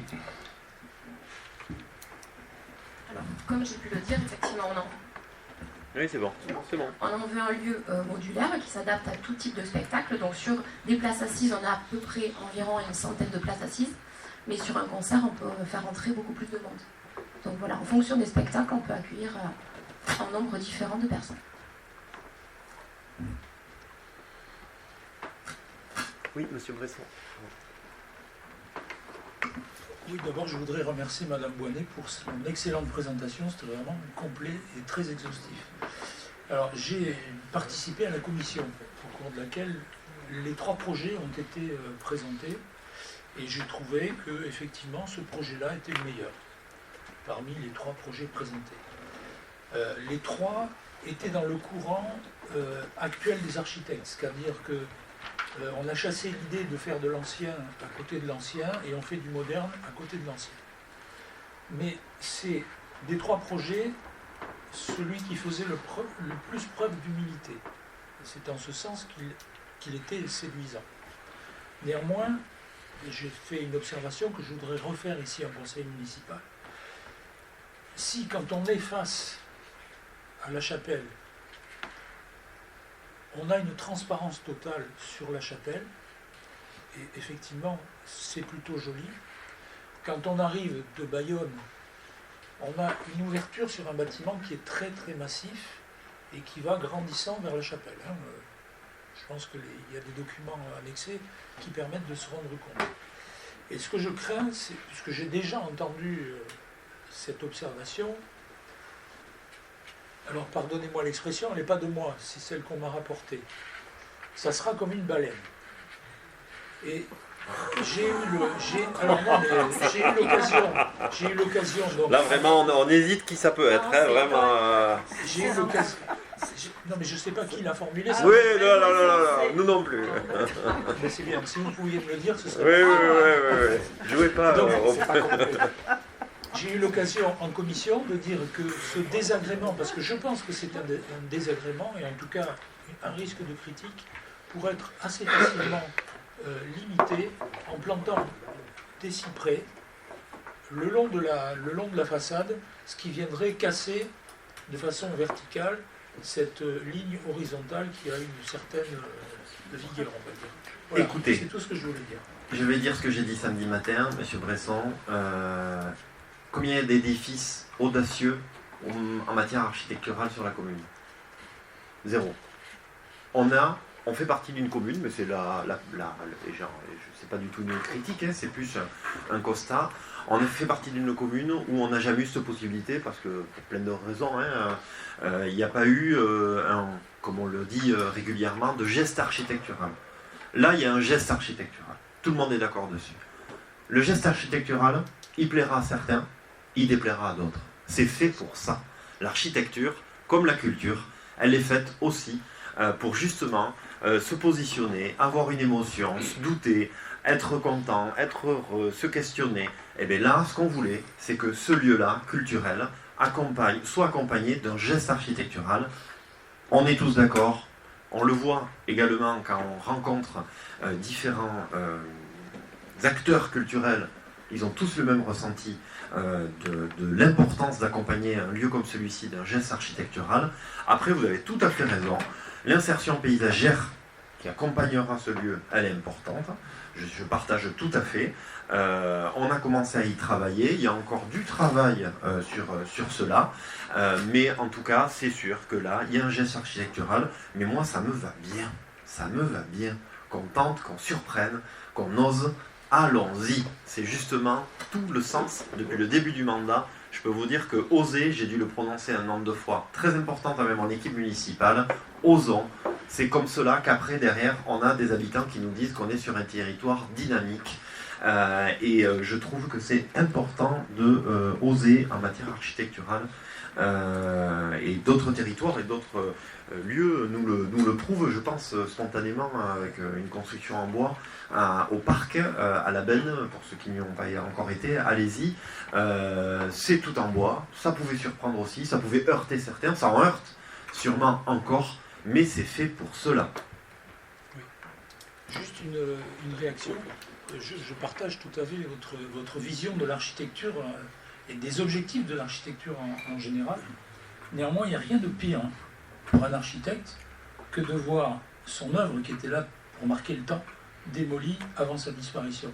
Et je voudrais signaler un exemple célèbre localement, c'est celui des Halles de Bayonne. Pour ceux qui ont connu les anciennes Halles de Bayonne, c'était une œuvre architecturale qui a voulu marquer aussi son temps et qui a été démolie pour en remplacer par quelque chose de beaucoup plus humble et qui aujourd'hui est d'une bien meilleure insertion que ça n'était le cas avant. Oui, mais là on n'est quand même pas tout à fait sur les mêmes repères, on est d'accord. Bon, en tout cas, le discours a parfois des exceptions, c'est ce que je voulais dire. J'entends, mais on fera tout pour que ça ne soit pas cette exception que vous évoquiez. Du coup, moi je pense que c'est... Voilà, en tout cas, moi je suis très fier du travail qui a été réalisé jusqu'à présent. On a fait une présentation samedi matin de ce projet. On a réalisé un conseil citoyen participatif. Mardi dernier, si ma mémoire est bonne, il y a 8 jours, et du coup, je trouve qu'on a un beau projet. C'est très rassurant aussi de voir que les acteurs qu'on a sollicités avec Marina, qui sont quand même des acteurs d'un niveau très important, nous disent tout le bien qu'ils pensent de ce projet, de lieu de création. Comme je l'ai dit samedi, on n'a pas de lieu de création et de médiation dans le Seignance aujourd'hui. Ça sera une première. Et c'est important pour un territoire qui se veut être un territoire d'accueil, de vivre ensemble, d'avoir un lieu où les artistes pourront être bien et pourront se poser pour créer. On en a diablement besoin dans le monde qu'on connaît aujourd'hui. Et quand on entend toutes les coupes budgétaires sur le milieu de la culture et quand on connaît l'importance de ces repères cultureux sur les années où justement il y avait beaucoup de soubresauts sociétaux, ça fait du bien d'avoir ce genre de valeurs qui soient décuplées au sein de notre commune. Je vous propose de passer au vote. Qui est contre cette approbation du projet de réhabilitation, qui s'abstient, unanimité pour ce projet de réhabilitation. Je le disais tout à l'heure, on se doute bien, puisqu'on avait déjà évoqué ce projet de la chapelle à l'époque où on avait délibéré pour l'euro symbolique l'acquisition de celle-ci. Le projet était déjà clairement identifié de cette manière. Là, on prend notre bâton de pèlerin avec Marina depuis de longs mois pour aller chercher des cofinancements. Ça se passe bien pour l'instant, on a de bons accueils. Vous avez vu dans la liste de la délibération, il y a un peu plus de copartenaires que pour la médiathèque, ce qui est une bonne nouvelle. Et j'annonce, comme je l'ai annoncé samedi matin, nous avons la Fondation du patrimoine qui nous accompagnera pour ce projet. C'est passé en commission régionale, on a un projet atypique, et du coup on a les fondations du patrimoine, ce qui est aussi un gage de sécurité sur, justement, vous parliez, monsieur Bresson, de patrimoine ancien et de contemporain. Ben voilà, ça veut dire qu'en tout cas, la Fondation du patrimoine, où sont beaucoup d'architectes, et qui travaillent d'ailleurs avec les bâtiments de France, a mis un peu son cachet sur ce projet, ce qui veut dire quand même qu'on est sur un projet qui respecte des repères importants au niveau architecture. Et du coup, la Fondation du patrimoine va faire une collecte. Du coup, que chacun autour de la table et dans le public pourra participer au financement de la chapelle. Et on pourra, évidemment, et je peux vous dire que j'ai déjà entamé les négociations avec des entreprises, des fois même nationales, pour venir aussi participer à cette collecte. On va passer donc à un autre sujet totalement différent, mais finalement pas si éloigné des sujets que j'évoquais avec les valeurs de la culture. C'est l'adhésion à la charte du Front républicain en ruralité. Vous en avez sans doute entendu parler. C'est une initiative qui a prise dans pas mal de départements, mais surtout dans les Landes pour ce qui nous concerne, de fédérer des citoyens, des acteurs locaux autour d'un principe simple, les valeurs républicaines. Et notamment les valeurs républicaines en ruralité. Et c'était ça le mot important. Et comme je l'ai dit par le passé sur certaines délibérations, Saint-Martin-de-Seignances est en ruralité. On a ces repères ruraux qui font le vivre ensemble de notre commune. Et je trouvais important avec mon groupe de proposer à notre conseil municipal cette adhésion à la charte du Fonds républicain en ruralité. Ben, tout simplement, je ne vais pas relire la charte, et vous l'avez sans doute fait, mais l'idée était de refuser toute forme de stigmatisation ou d'idéologie extrémiste et de promouvoir une ruralité solidaire, ouverte et citoyenne, notamment autour des valeurs républicaines, de la cohésion sociale. Et c'est notamment l'idée de réaffirmer l'attachement au principe républicain, mais aussi d'encourager les habitants, les associations, les partenaires à s'inscrire dans cette démarche. Voilà, donc du coup, vous l'avez compris, l'idée c'est d'adhérer la collectivité à cette charte. Je le dis aussi, je souhaite, et ça sera fait dans les semaines et mois à venir, que sur le fronton de la mairie, vous savez qu'on est une rare mairie à ne pas avoir le triptyque liberté, égalité, fraternité.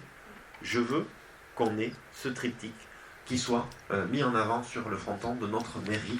Et on a commencé à regarder cela de près avec les services. Il y a notamment un nouveau triptyque qui apparaît depuis quelque temps sur les mairies, liberté, égalité, fraternité et laïcité. Et je trouverais important que symboliquement, la plaque, pour ceux qui l'ont déjà vu, on commence à la voir fleurir sur le fronton des mairies, soit posée sur cette mairie de Saint-Martin, de Seignances. Il me semble qu'on en a bien besoin en ce moment, vu tout ce qu'on entend dans à la fois les comportements des uns et des autres et dans le populisme ambiant, de réaffirmer ces valeurs républicaines. Et donc, il vous est proposé ce soir, lors de ce conseil municipal, de décider que la collectivité adhérera aux valeurs de la charte du Front républicain ruralité, que la charte est annexée donc à la présente délibération, et que monsieur le maire est autorisé à signer toutes les pièces nécessaires. Est-ce qu'il y a des commentaires ou des questions sur cette charte? Oui, monsieur Bresson. Oui, d'abord, quand on a eu la délibération, en fait, il n'y avait pas la bonne annexe, donc c'était difficile d'avoir une idée du contenu, mais une fois qu'on l'a eu, on ne peut qu'adhérer effectivement au contenu des valeurs républicaines qui sont exposées. Ce sur quoi je voudrais insister, c'est que aujourd'hui, on entend souvent par extrémisme l'extrémisme de droite. Il ne faut pas oublier qu'il y a aussi un extrémisme de gauche, et que à gauche comme à droite, ces extrémistes-là utilisent un populisme qui veut se donner une bonne figure et qui avance masqué. Donc l'inquiétude que j'avais, mais que je n'ai plus, compte tenu des valeurs qui sont avancées dans les éléments joints à la délibération, ces valeurs républicaines. Je voulais simplement dire qu'il faudra faire attention à certaines adhésions. Oui, mais en tout cas, je trouve que c'est vraiment important. Je rappelle, d'ailleurs, il y a eu un collectif, il y a peu de temps, qui a remis, entre guillemets, en étendard la valeur de la fraternité. Et à la limite, si on ne parle pas d'extrémisme, on peut dire toutes les personnes qui veulent diviser. Déjà, tout simplement. Toutes les personnes qui veulent diviser. Et je trouve vraiment important, je le redis, qu'on se mette dans ces repères-là et que nous, en conseil municipal, on soit aussi très clair sur les valeurs qui font notre engagement, tout simplement, en tant qu'élu de la République. Je vous propose de passer aux voix. Qui est contre? Qui s'abstient? Unanimité sur cette 57e délibération de l'année. On va attaquer les 3 dernières délibérations et je vais passer la parole à Philippe Pourtot pour revenir sur la transition écologique et les zones d'accélération de production d'énergie renouvelable. Alors, pas d'inquiétude, on avait déjà délibéré, c'est vraiment simplement une mise à jour.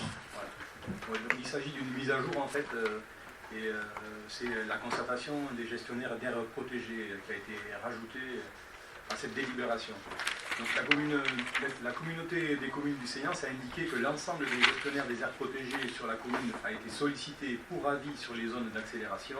Donc le CPIE, l'association Barthes Nature, le Conservatoire du Littoral, la DDTM, l'ONF, la Chambre d'agriculture des Landes, la direction environnement du département des Landes, l'institution Adour, la Fédération départementale des chasseurs des Landes, la réserve du Marais d'Ors. Et le bilan de la concertation des gestionnaires d'aires protégées est annexé à la présente délibération. Donc il vous est demandé de proposer les modifications du zonage inscrites dans le bilan de la concertation, chapitre motifs des suites à donner. Merci Philippe. Est-ce qu'il y a des commentaires ou des questions sur cette délibération? Je ne pense pas. Je vous propose de passer au vote. Qui est contre? Qui s'abstient? Unanimité. Encore une fois, on avait déjà délibéré, donc c'est simplement une mise à jour. On va garder la parole on va laisser la parole à Philippe Pourtot pour un sujet qu'on a également partagé depuis quelques semaines, quelques mois, quelques années. C'est le manifeste de soutien à la chasse, puisqu'on avait reçu avec Philippe Pourtot une délégation du coup de chasseurs qui nous avait remis ce manifeste. Et du coup, on propose de valider ce manifeste. Philippe Pourtot. Donc la décision de la Commission européenne de saisir la Cour de justice de l'Union européenne d'un recours contre la France pour non-respect des dispositions relatives à la chasse de la directive oiseaux, en particulier ses articles 8 et 9, risquant ainsi de mettre fin à la chasse traditionnelle de la palombe en palombière. Considérant l'incompréhension que suscite cette décision communautaire compte tenu du caractère ancestral de cette activité, de son antériorité et de l'interprétation faite aujourd'hui de ces dispositions par la Commission européenne pour faire condamner cette activité. Donc la palombe connaît aujourd'hui une véritable explosion démographique au point de constituer un risque important pour l'agriculture, obligeant le préfet des Landes à prendre régulièrement des arrêtés permettant la destruction du pigeon ramier sur des secteurs identifiés.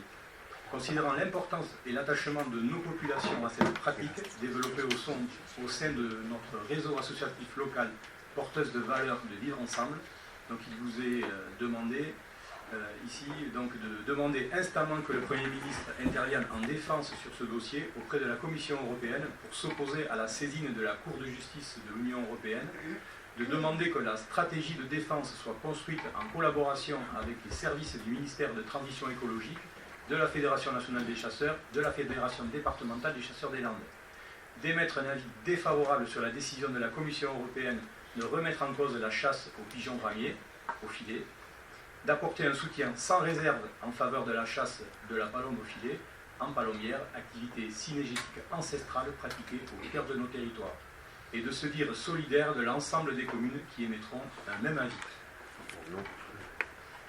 Merci Philippe. Je voulais juste dire que, bon, forcément, hein, nous, à Saint-Martin-de-Seignance, les relations avec les chasseurs sont des relations importantes dans le sens où ils jouent un rôle environnemental très fort. Je rappelle qu'on est une commune qui est très particulière, puisque la fédération de chasse, il y a bientôt 40 ans, a été à l'initiative de la construction d'une réserve naturelle protégée sur notre secteur, la réserve de l'Esgo. Donc forcément, les adjectifs qu'on peut entendre dans certains médias nationaux nous surprennent à chaque fois dans la manière d'échanger avec les chasseurs, parce que nous, forcément, on voit que les chasseurs sont très intégrés dans tous ces sujets écologiques. Je rappelle aussi que sur les chemins ruraux, c'est aussi forcément les chasseurs qui souvent entretiennent ces chemins. On l'a encore évoqué avec Philippe Pourtot lors de l'Assemblée Générale de la CCA dernièrement. Et d'ailleurs, je rappelle que l'enquête publique est en cours aussi au sujet de ces chemins ruraux, avec un travail qui est fait avec un géomètre et un très beau travail auquel on a assisté. Donc voilà, pour ces sujets. Est-ce qu'il y a des questions sur cette délibération? Je vous propose de passer aux voix. Qui est contre? Qui s'abstient? Unanimité sur ce manifeste. Je vais laisser la parole à Hervé Labadie pour un sujet sur la fonction publique qui malheureusement a été encore mise au pilori et stigmatisée par le gouvernement, alors que, rappelez-vous, au début de ce conseil municipal, on se demandait comment on pouvait faire pour continuer à rendre attractif cette fonction publique. Mais vous allez voir que malheureusement, ça va être de plus en plus dur. Hervé.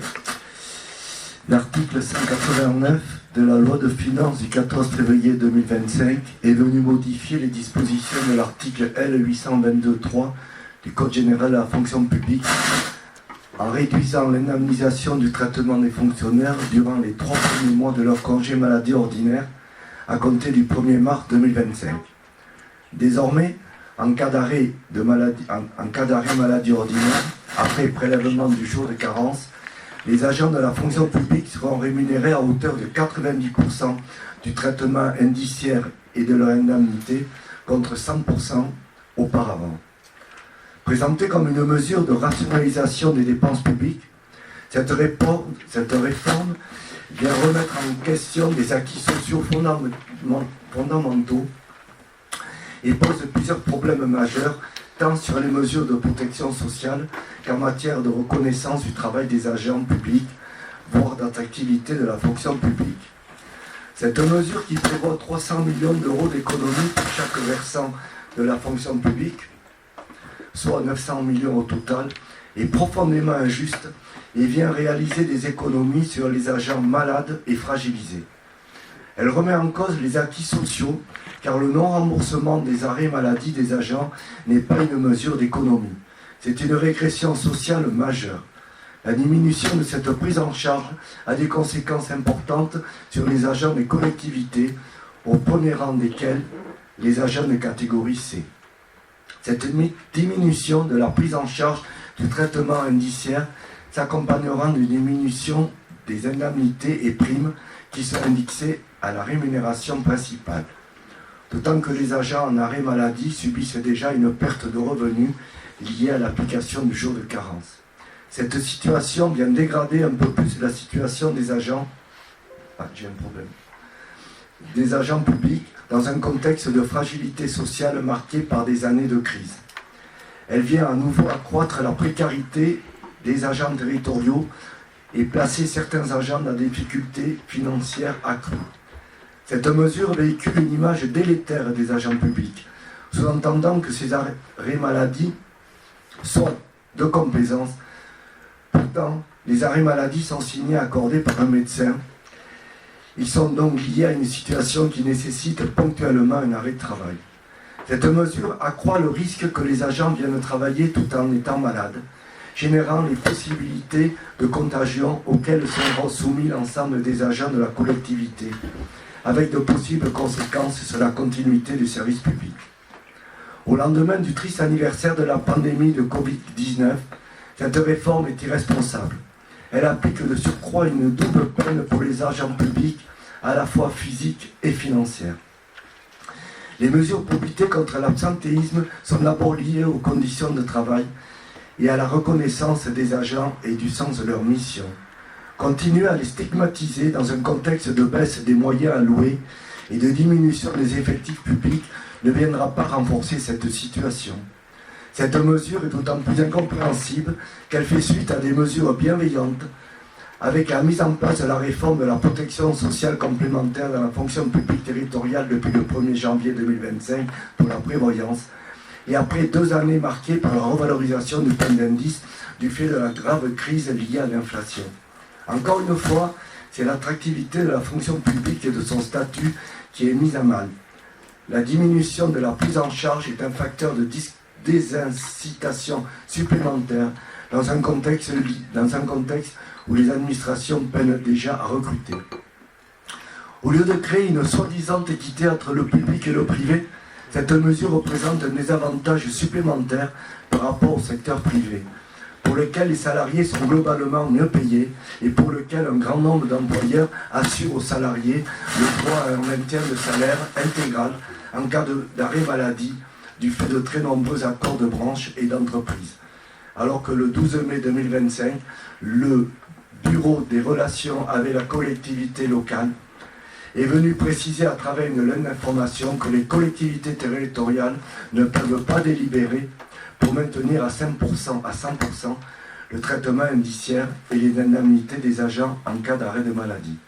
En conséquence, parce que nous considérons que cette mesure contrevient au principe fondamental de libre administration des collectivités territoriales, il faut le champion, et qu'il appartient à la commune et à son maire en tant que, je vais crier, ça m'énerve, en tant que chef du personnel, de déterminer les mesures de protection sociale envers les agents du service public local. Nous demandons le retrait de cette mesure qui vient précariser et stigmatiser les agents publics en remettant en question les acquis sociaux fondamentaux. Monsieur le maire sera chargé de la bonne exécution de la présente délibération. Merci Hervé. Est-ce qu'il y a des commentaires ou des questions? Oui, monsieur Bresson.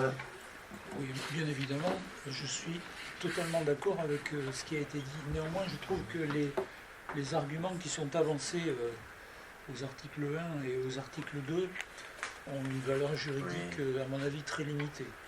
Oui, ça on le sait parce que c'est vrai que sur la libre administration, on a eu bien des sujets,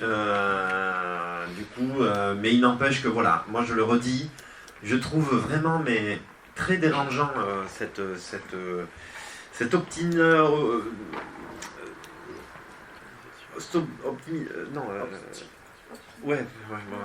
c'est pas l'obstination, pardon, que donne le gouvernement parce que, vraiment, il faudrait simplement qu'ils viennent se mettre à la place des maires. Où aujourd'hui, je vais vous donner un cas concret sur la commune de Saint-Martin. On a Grégoire Guessade qui est animateur au service jeunesse, qui quitte la collectivité, qui change de région. Zéro personnes ont postulé sur ce poste. On a le service entretien où on cherche quasiment tout le temps du personnel, on ne trouve pas. Ou alors, justement, des fois, on prend, c'est le cas récemment, on a dû prendre par défaut quelqu'un qui n'avait pas du tout, a priori, les capacités et qui malheureusement nous a montré qu'elle ne les avait pas. On se retrouve dans des situations vraiment de grande difficulté. Je rappelle qu'au niveau de la fonction publique, on est encore avec 4 à 5 grilles indiciaires qui sont en dessous du SMIC. En dessous du SMIC. Enfin, je veux dire, on a tous vécu une sortie du Covid où on a tous crié haut et fort. Ce qui nous a manqué pendant le Covid, c'était le sens qu'on allait donner à nos services publics, à la proximité. Et là, on se retrouve encore à pinailler pour ces 10%, alors qu'on sait que c'est toujours les mêmes. On peut regarder toutes les stats. Qui est en arrêt de travail sur ceux qu'on évoquait là? C'est les catégories C. C'est-à-dire c'est ceux qui font les boulots les plus durs où la pénibilité est la plus élevée sur la fonction publique et qui gagnent entre 1200 et 1350 euros. Parce qu'il faut le dire au public et aux habitants, on parle de gens qui gagnent entre 1200 et 1350 euros. Ça, c'est la vraie vie. Voilà, la vraie vie, c'est qu'à ces gens-là, quand ils ont un arrêt de travail parce qu'ils ont un poignet, vous voyez, il y a encore, vous croisez la dizaine d'agents municipaux de Saint-Martin qui travaillent au service entretien, elles ont toutes des attelles au poignet parce que, évidemment, sur ces métiers-là, c'est là où c'est le plus exposé, traumatisant, merci, sur ça. Donc j'avoue que moi, voilà, vous voyez, je suis un peu excédé parce que vraiment, il faudrait qu'à un moment donné, quelqu'un dise à nos députés, venez à la place de ces gens, au quotidien, travailler, et vous comprendrez après, derrière, de baisser symboliquement les 10%. Par contre, pendant ce temps-là, et vous savez ce que je vais vous dire, pendant ce temps-là, quand il faut se mettre d'accord pour voter sur la taxation des grandes fortunes de France, ça, on n'arrive pas à se mettre d'accord. Voilà, c'est le message qu'on envoie aujourd'hui à la population. On va chercher les gens qui gagnent 1 200 € en leur supprimant 10% sur les arrêts de travail. Et par contre, quand il faut se mettre d'accord sur les grands salaires qui, eux, par contre, ont des pourcentages qui s'envolent depuis de longues années. Et là, on n'est pas capable de se mettre d'accord politiquement autour de la table. Bon, voilà, c'est vrai que c'est vraiment décourageant. Et je vous le dis, on aura un sérieux souci dans les années à venir pour recruter dans le service public, quelle que soit la commune. Hein. C'est pas qu'à Saint-Martin, c'est partout. Oui, monsieur Bresson. Oui, je pense qu'en fait, le vrai sujet, c'est les abus. Et c'est là-dessus que le gouvernement aurait dû se concentrer. Parce qu'il ne faut pas se voiler la face, des abus, il y en a aussi, malheureusement. Et c'est là qu'est le vrai sujet. Oui, mais on est d'accord, monsieur Bresson, que le sujet des abus, encore une fois, hein, c'est vraiment pas le sujet prioritaire en ce moment sur les recrutements des... Exactement, voilà. Et c'est vrai que c'est... bon, voilà. Bon, on va passer au vote. Qui est pour cette motion s'opposant à la baisse de la rémunération. Au passage, je le dis, hein, qui a entendu parler de cela dans les médias? Personne. Personne. Personne n'a évoqué, ou certains médias, mais voilà, là aussi, à ça pour parler justement des populismes qu'on évoquait tout à l'heure, des gens qui divisent, du buzz de M. Trump. Il n'y a pas un journal de 7 h le matin qui ne commence pas par M. Trump. Par contre, parler de cela, ça, personne ne le met en tête dans les titres de différents journaux. Qui est pour cette motion? Qui est contre? Qui s'abstient? Une belle unanimité, je vous remercie. Il me semble que c'est la moindre des choses pour défendre nos agents du service public. En tout cas, les agents peuvent compter sur nous et sur moi pour défendre ce service public si important à notre population. Juste avant, on a encore donc, les décisions, les informations, les questions diverses. Donc les décisions. Il y a eu pas mal de décisions de prise depuis le mois d'avril. On a clôturé la régie d'avance de la halte garderie, bon, tout simplement parce qu'on n'en avait pas besoin et qu'elle n'était plus utilisée. On a ouvert une ligne de trésorerie comme on le fait chaque année avec l'Agence France Locale. C'est en quelque sorte quelque chose qui nous sert, je cherche un exemple concret, monsieur le DGS, ben, par exemple pour le foot. Voilà, l'attente de la subvention du foot, ben, ça nous permet de déclencher des petites avances de trésorerie. Ce n'est pas un prêt, c'est uniquement une marge de manœuvre financière. Pardon, monsieur. Oui. Est-ce qu'on peut avoir le montant? J'ai pas 500 000 €. C'est tout le temps 500 000 €. D'accord, mais c'est le maximum. C'était quand même très tôt dans l'année par rapport aux autres années. Est-ce qu'il y a des difficultés particulières En fait, on s'en est pas servi. Voilà. Donc, en fait, c'est quelque chose qu'on déclenche, qu'on vote, mais on s'en est pas forcément servi. C'est plus une sécurité si jamais il y a une autorisation de découvert. Exactement. Voilà. Comme le dit Hélène, c'est une autorisation de découvert. Je pose la découvert. question parce qu'il me semble que d'habitude on le vote plus tard dans l'année quand même. Bon, on vérifiera, mais je pense pas. Parce que je vous dis, on l'a pas utilisé, donc. L'avenant de la CNP sur les risques statutaires des agents communaux, justement. Bon, ça c'est un avenant uniquement sur les nouvelles modalités de facturation, en fait. Sur les taux qui augmentent, évidemment. Il y a eu 2 attributions de marché sur le travaux des fauchages qui ont d'ailleurs débuté, évidemment, bon, il y a même un long moment, hein, depuis le mois de mai. C'est l'entreprise Collet Frères à Hurte qui a le marché de travaux de fauchage des voies communales comme précédemment. Et sur l'entretien des espaces verts, c'est OK Jardin à Bayonne qui a... Alors, je vais vous le dire autrement, c'est tous les petits travaux qu'on délègue à une entreprise. Par exemple, la pente de la résidence Saint-Jean, vous voyez, c'est très pentu. Ben voilà, plutôt que de faire intervenir nos services, c'est une entreprise qui fait, ou d'autres sites sur la commune. Et ensuite, on l'avait déjà évoqué aussi par le passé, la commune était propriétaire d'un terrain agricole sur Niort, et donc on a fait une convention de résiliation des baux ruraux avec messieurs Jonathan Selab et Simon Flores, et du coup, comme évidemment on n'était pas forcément d'accord sur les montants des indemnités, eh bien on a fait travailler un expert foncier neutre. Comme ça, au moins, eh bien, les choses sont claires. Et donc, c'est l'expert foncier qui a fait cette expertise, du coup, de résiliation des baux avec Jonathan Selab et Simon Flores. Et on sait s'il y a des conséquences pour eux ou pas? Ah non. Comment ça, les conséquences? Non, mais je veux dire, ils sont allés ailleurs. Ah oui, ils sont ailleurs depuis longtemps. Enfin, il y en a un qui n'est plus agriculteur, un des deux qui n'est plus agriculteur. Et ces terrains-là, on entend en faire quoi maintenant? Ah, on garde la même chose, la vocation agricole. Mais là, il y a de fortes chances pour qu'il y ait un nouveau bail de signer avec un nouvel agriculteur dans les mois qui viennent. Semaines, j'allais dire, monsieur Porto. Semaines.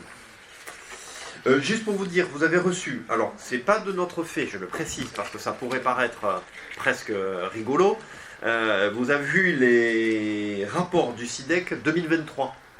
C'est pas une erreur, c'est le SIDEC qui nous a fait parvenir maintenant les rapports de 2023. Bon, même si évidemment on a les assemblées territoriales qui évidemment donnent des comptes rendus, mais voilà, il y avait un petit peu de retard dans ces rapports d'actu. Oui, c'est peu de dire qu'il y avait un petit peu de retard. Il n'y avait pas de questions diverses. Oui. Est-ce que très rapidement, je peux apporter une précision à ma réponse tout à l'heure? Bien sûr, monsieur. Pour assurer ma expression, monsieur Porto aussi veut parler. La délibération du 12 décembre 2013, que je lis, le PLU a classé 6 hectares en zone AUHO le long du chemin de Grandjean, lieu-dit Guitare.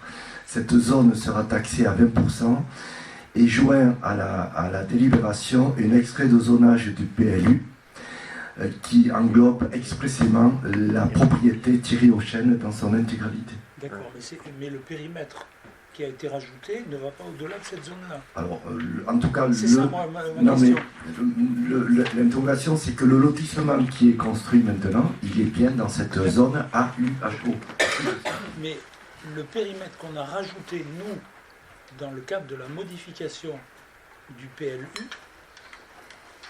il y a une partie qui est au-delà de cette zone-là. Je n'en ai pas connaissance, je ne sais pas, je ne sais pas. C'est ce point-là qu'il faut vérifier. Non, mais en tout cas, le lotissement, ça non, là, je ne sais pas. En tout cas, voilà la réponse, c'est le lotissement qui est construit actuellement sur la propriété terre aux chênes et dans la zone AUHO est prévu depuis 2013 et sera taxé à 20% pour les constructions principales. Parce qu'en fait, il y a quelques parcelles qui ont été rajoutées à ce lotissement. C'est ces parcelles-là, moi. Si elles sont pas dans cette zone, on va être pragmatique. Si elles ne sont pas dans cette zone à la date de 2013, elles ne sont pas taxables à 20%. Il n'y a pas de problème. On est d'accord. Il n'y a pas de problème. Bon, vous prendrez rendez-vous les deux là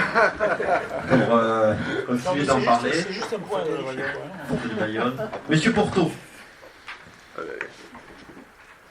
Oui, en fait, c'était une réaction à la tribune de l'opposition qui va apparaître dans le prochain MAG. Vous avez sans doute remarqué que depuis le début du mandat, on avait décidé de ne pas répondre à votre tribune dans le MAG, donc pour éviter les polémiques stériles et essayer d'élever le niveau du débat. Et aujourd'hui, votre dernier pas payé, il me semble qu'une réponse s'impose. Comment pouvez-vous affirmer qu'il ne se passe rien à Saint-Martin-de-Seignances? Quand on liste les équipements structurants sortis de terre depuis 2020, période comme vous le savez, débuté donc en pleine pandémie mondiale. Donc un tennis couvert, projet ancien que vous n'avez pas réussi à mener à bien. Une médiathèque, belle réussite de la vie unanime et dont la fréquentation ne cesse d'augmenter. Un CTM qui devenait urgent de renouveler pour un service public de qualité cher à M. Labadie. Des vestiaires pour le foot digne de ce club qui ne cesse de se développer. Et demain, une chapelle au quartier neuf réhabilitée. Très beau projet architectural, si vous avez eu la curiosité de le regarder. Nous ne sommes pas infaillibles et nous pouvons nous tromper, mais vos expressions dans le MAG ne correspondent pas à la conception que j'avais d'une opposition dans notre conseil municipal. Vous êtes tombé dans une caricature d'une minorité qui ne fait que critiquer et qui n'apporte pas de propositions constructives. En conclusion, je dirais que notre équipe de 23 conseillers municipaux de la majorité est restée la même, unie et au travail durant tout le mandat. Alors oui, aujourd'hui, nous pouvons être fiers du travail accompli et pour en revenir à votre tribune, elle aura au moins une vertu, nous inciter à défendre le beau bilan de mandat de M. Fichot et de son équipe. Merci Philippe, effectivement. Vous voulez vraiment réagir? Oui. Ah ouais, allez-y, monsieur Bresson. Alors je crois que il faut apprendre ce que c'est que la politique. La politique, c'est s'opposer, c'est un combat, c'est combattre un adversaire. Et apparemment, c'est quelque chose qui ne vous convient pas. La politique, c'est en démocratie, la liberté d'expression, dire ce que l'on pense, et en tout cas en matière de droit d'expression des oppositions dans le magazine municipal, il n'y a pas de droit de réponse de la majorité. Il n'y a pas de droit de réponse. C'est la loi. Et je rajouterai même qu'on n'a jamais demandé jusqu'à présent avoir la possibilité de s'exprimer dans tous les outils de communication de la mairie, puisque la loi précise que, y compris sur les sites internet, sur Facebook et tous les instruments de communication municipaux, c'est la loi de 2020 je crois, les oppositions ont un droit à l'expression. On ne l'a pas fait, on pourrait le faire. Bon, donc je comprends que ça ait pu vous agacer, mais c'est le combat politique, il faut savoir l'accepter de temps en temps. Oui, mais c'est justement ce que vient de dire Philippe, en fait, c'est que jusque nous, on ne conçoit pas comme ça la politique, vous avez tout à fait raison. Nous, on conçoit la politique en essayant d'être le plus lucide et constructif possible, et qu'on trouvait vraiment que cette dernière tribune est vraiment très caricaturale. Voilà. C'est-à-dire que nous, on n'est pas des Superman, on ne fait pas tout mieux que les autres. On a même plutôt souvent mis en avant certains projets de la mandature précédente, parce qu'on est tous là pour prendre le relais, pour passer le relais d'une équipe municipale à une autre, mais simplement, des fois, ça peut être bien aussi d'être un peu lucide et de dire, ben oui, de simplement employer des mots en disant notamment que aura des pâquerettes ou les votes sanctions, je trouve que ça... Je me demande même si c'est pas ChatGPT qui a fait cette chronique, parce que vraiment c'était d'un niveau ChatGPT, voilà. C'est-à-dire on aurait pu copier-coller dans toutes les oppositions caricaturales de France, c'est ce que voulait mettre en avant Philippe, et qu'on décide, qu'on mette en avant des projets, des choses qu'on aurait fait différemment, des propositions, comme il le disait, mais qu'on écrive simplement que nous avons hésité à laisser cette tribune vide, vierge à l'image de ce qui est prévu par notre commune, c'est-à-dire pas grand-chose. Alors vraiment, c'était de... Voilà, c'est vrai que, moi je le dis, être élu dans une commune, c'est d'abord avoir de l'humilité, et en tout cas, faites confiance aux 23 élus majoritaires pour continuer à avoir de l'humilité. Je vous souhaite une bonne fin de journée à tous. Et je vous dis que le prochain conseil municipal sera au mois d'octobre 2025. Il n'y aura pas de conseil au mois de septembre 2025. que ce soit avant le 8. Pardon? Il faut que ce soit avant le 8 octobre. Non. C'est 3 mois normalement. Non, c'est 3 mois, c'est tous les trimestres qu'il en faut un. Et donc du coup on peut le faire le dernier, ça peut être décembre 2025. Bonne soirée à tous, je vous remercie.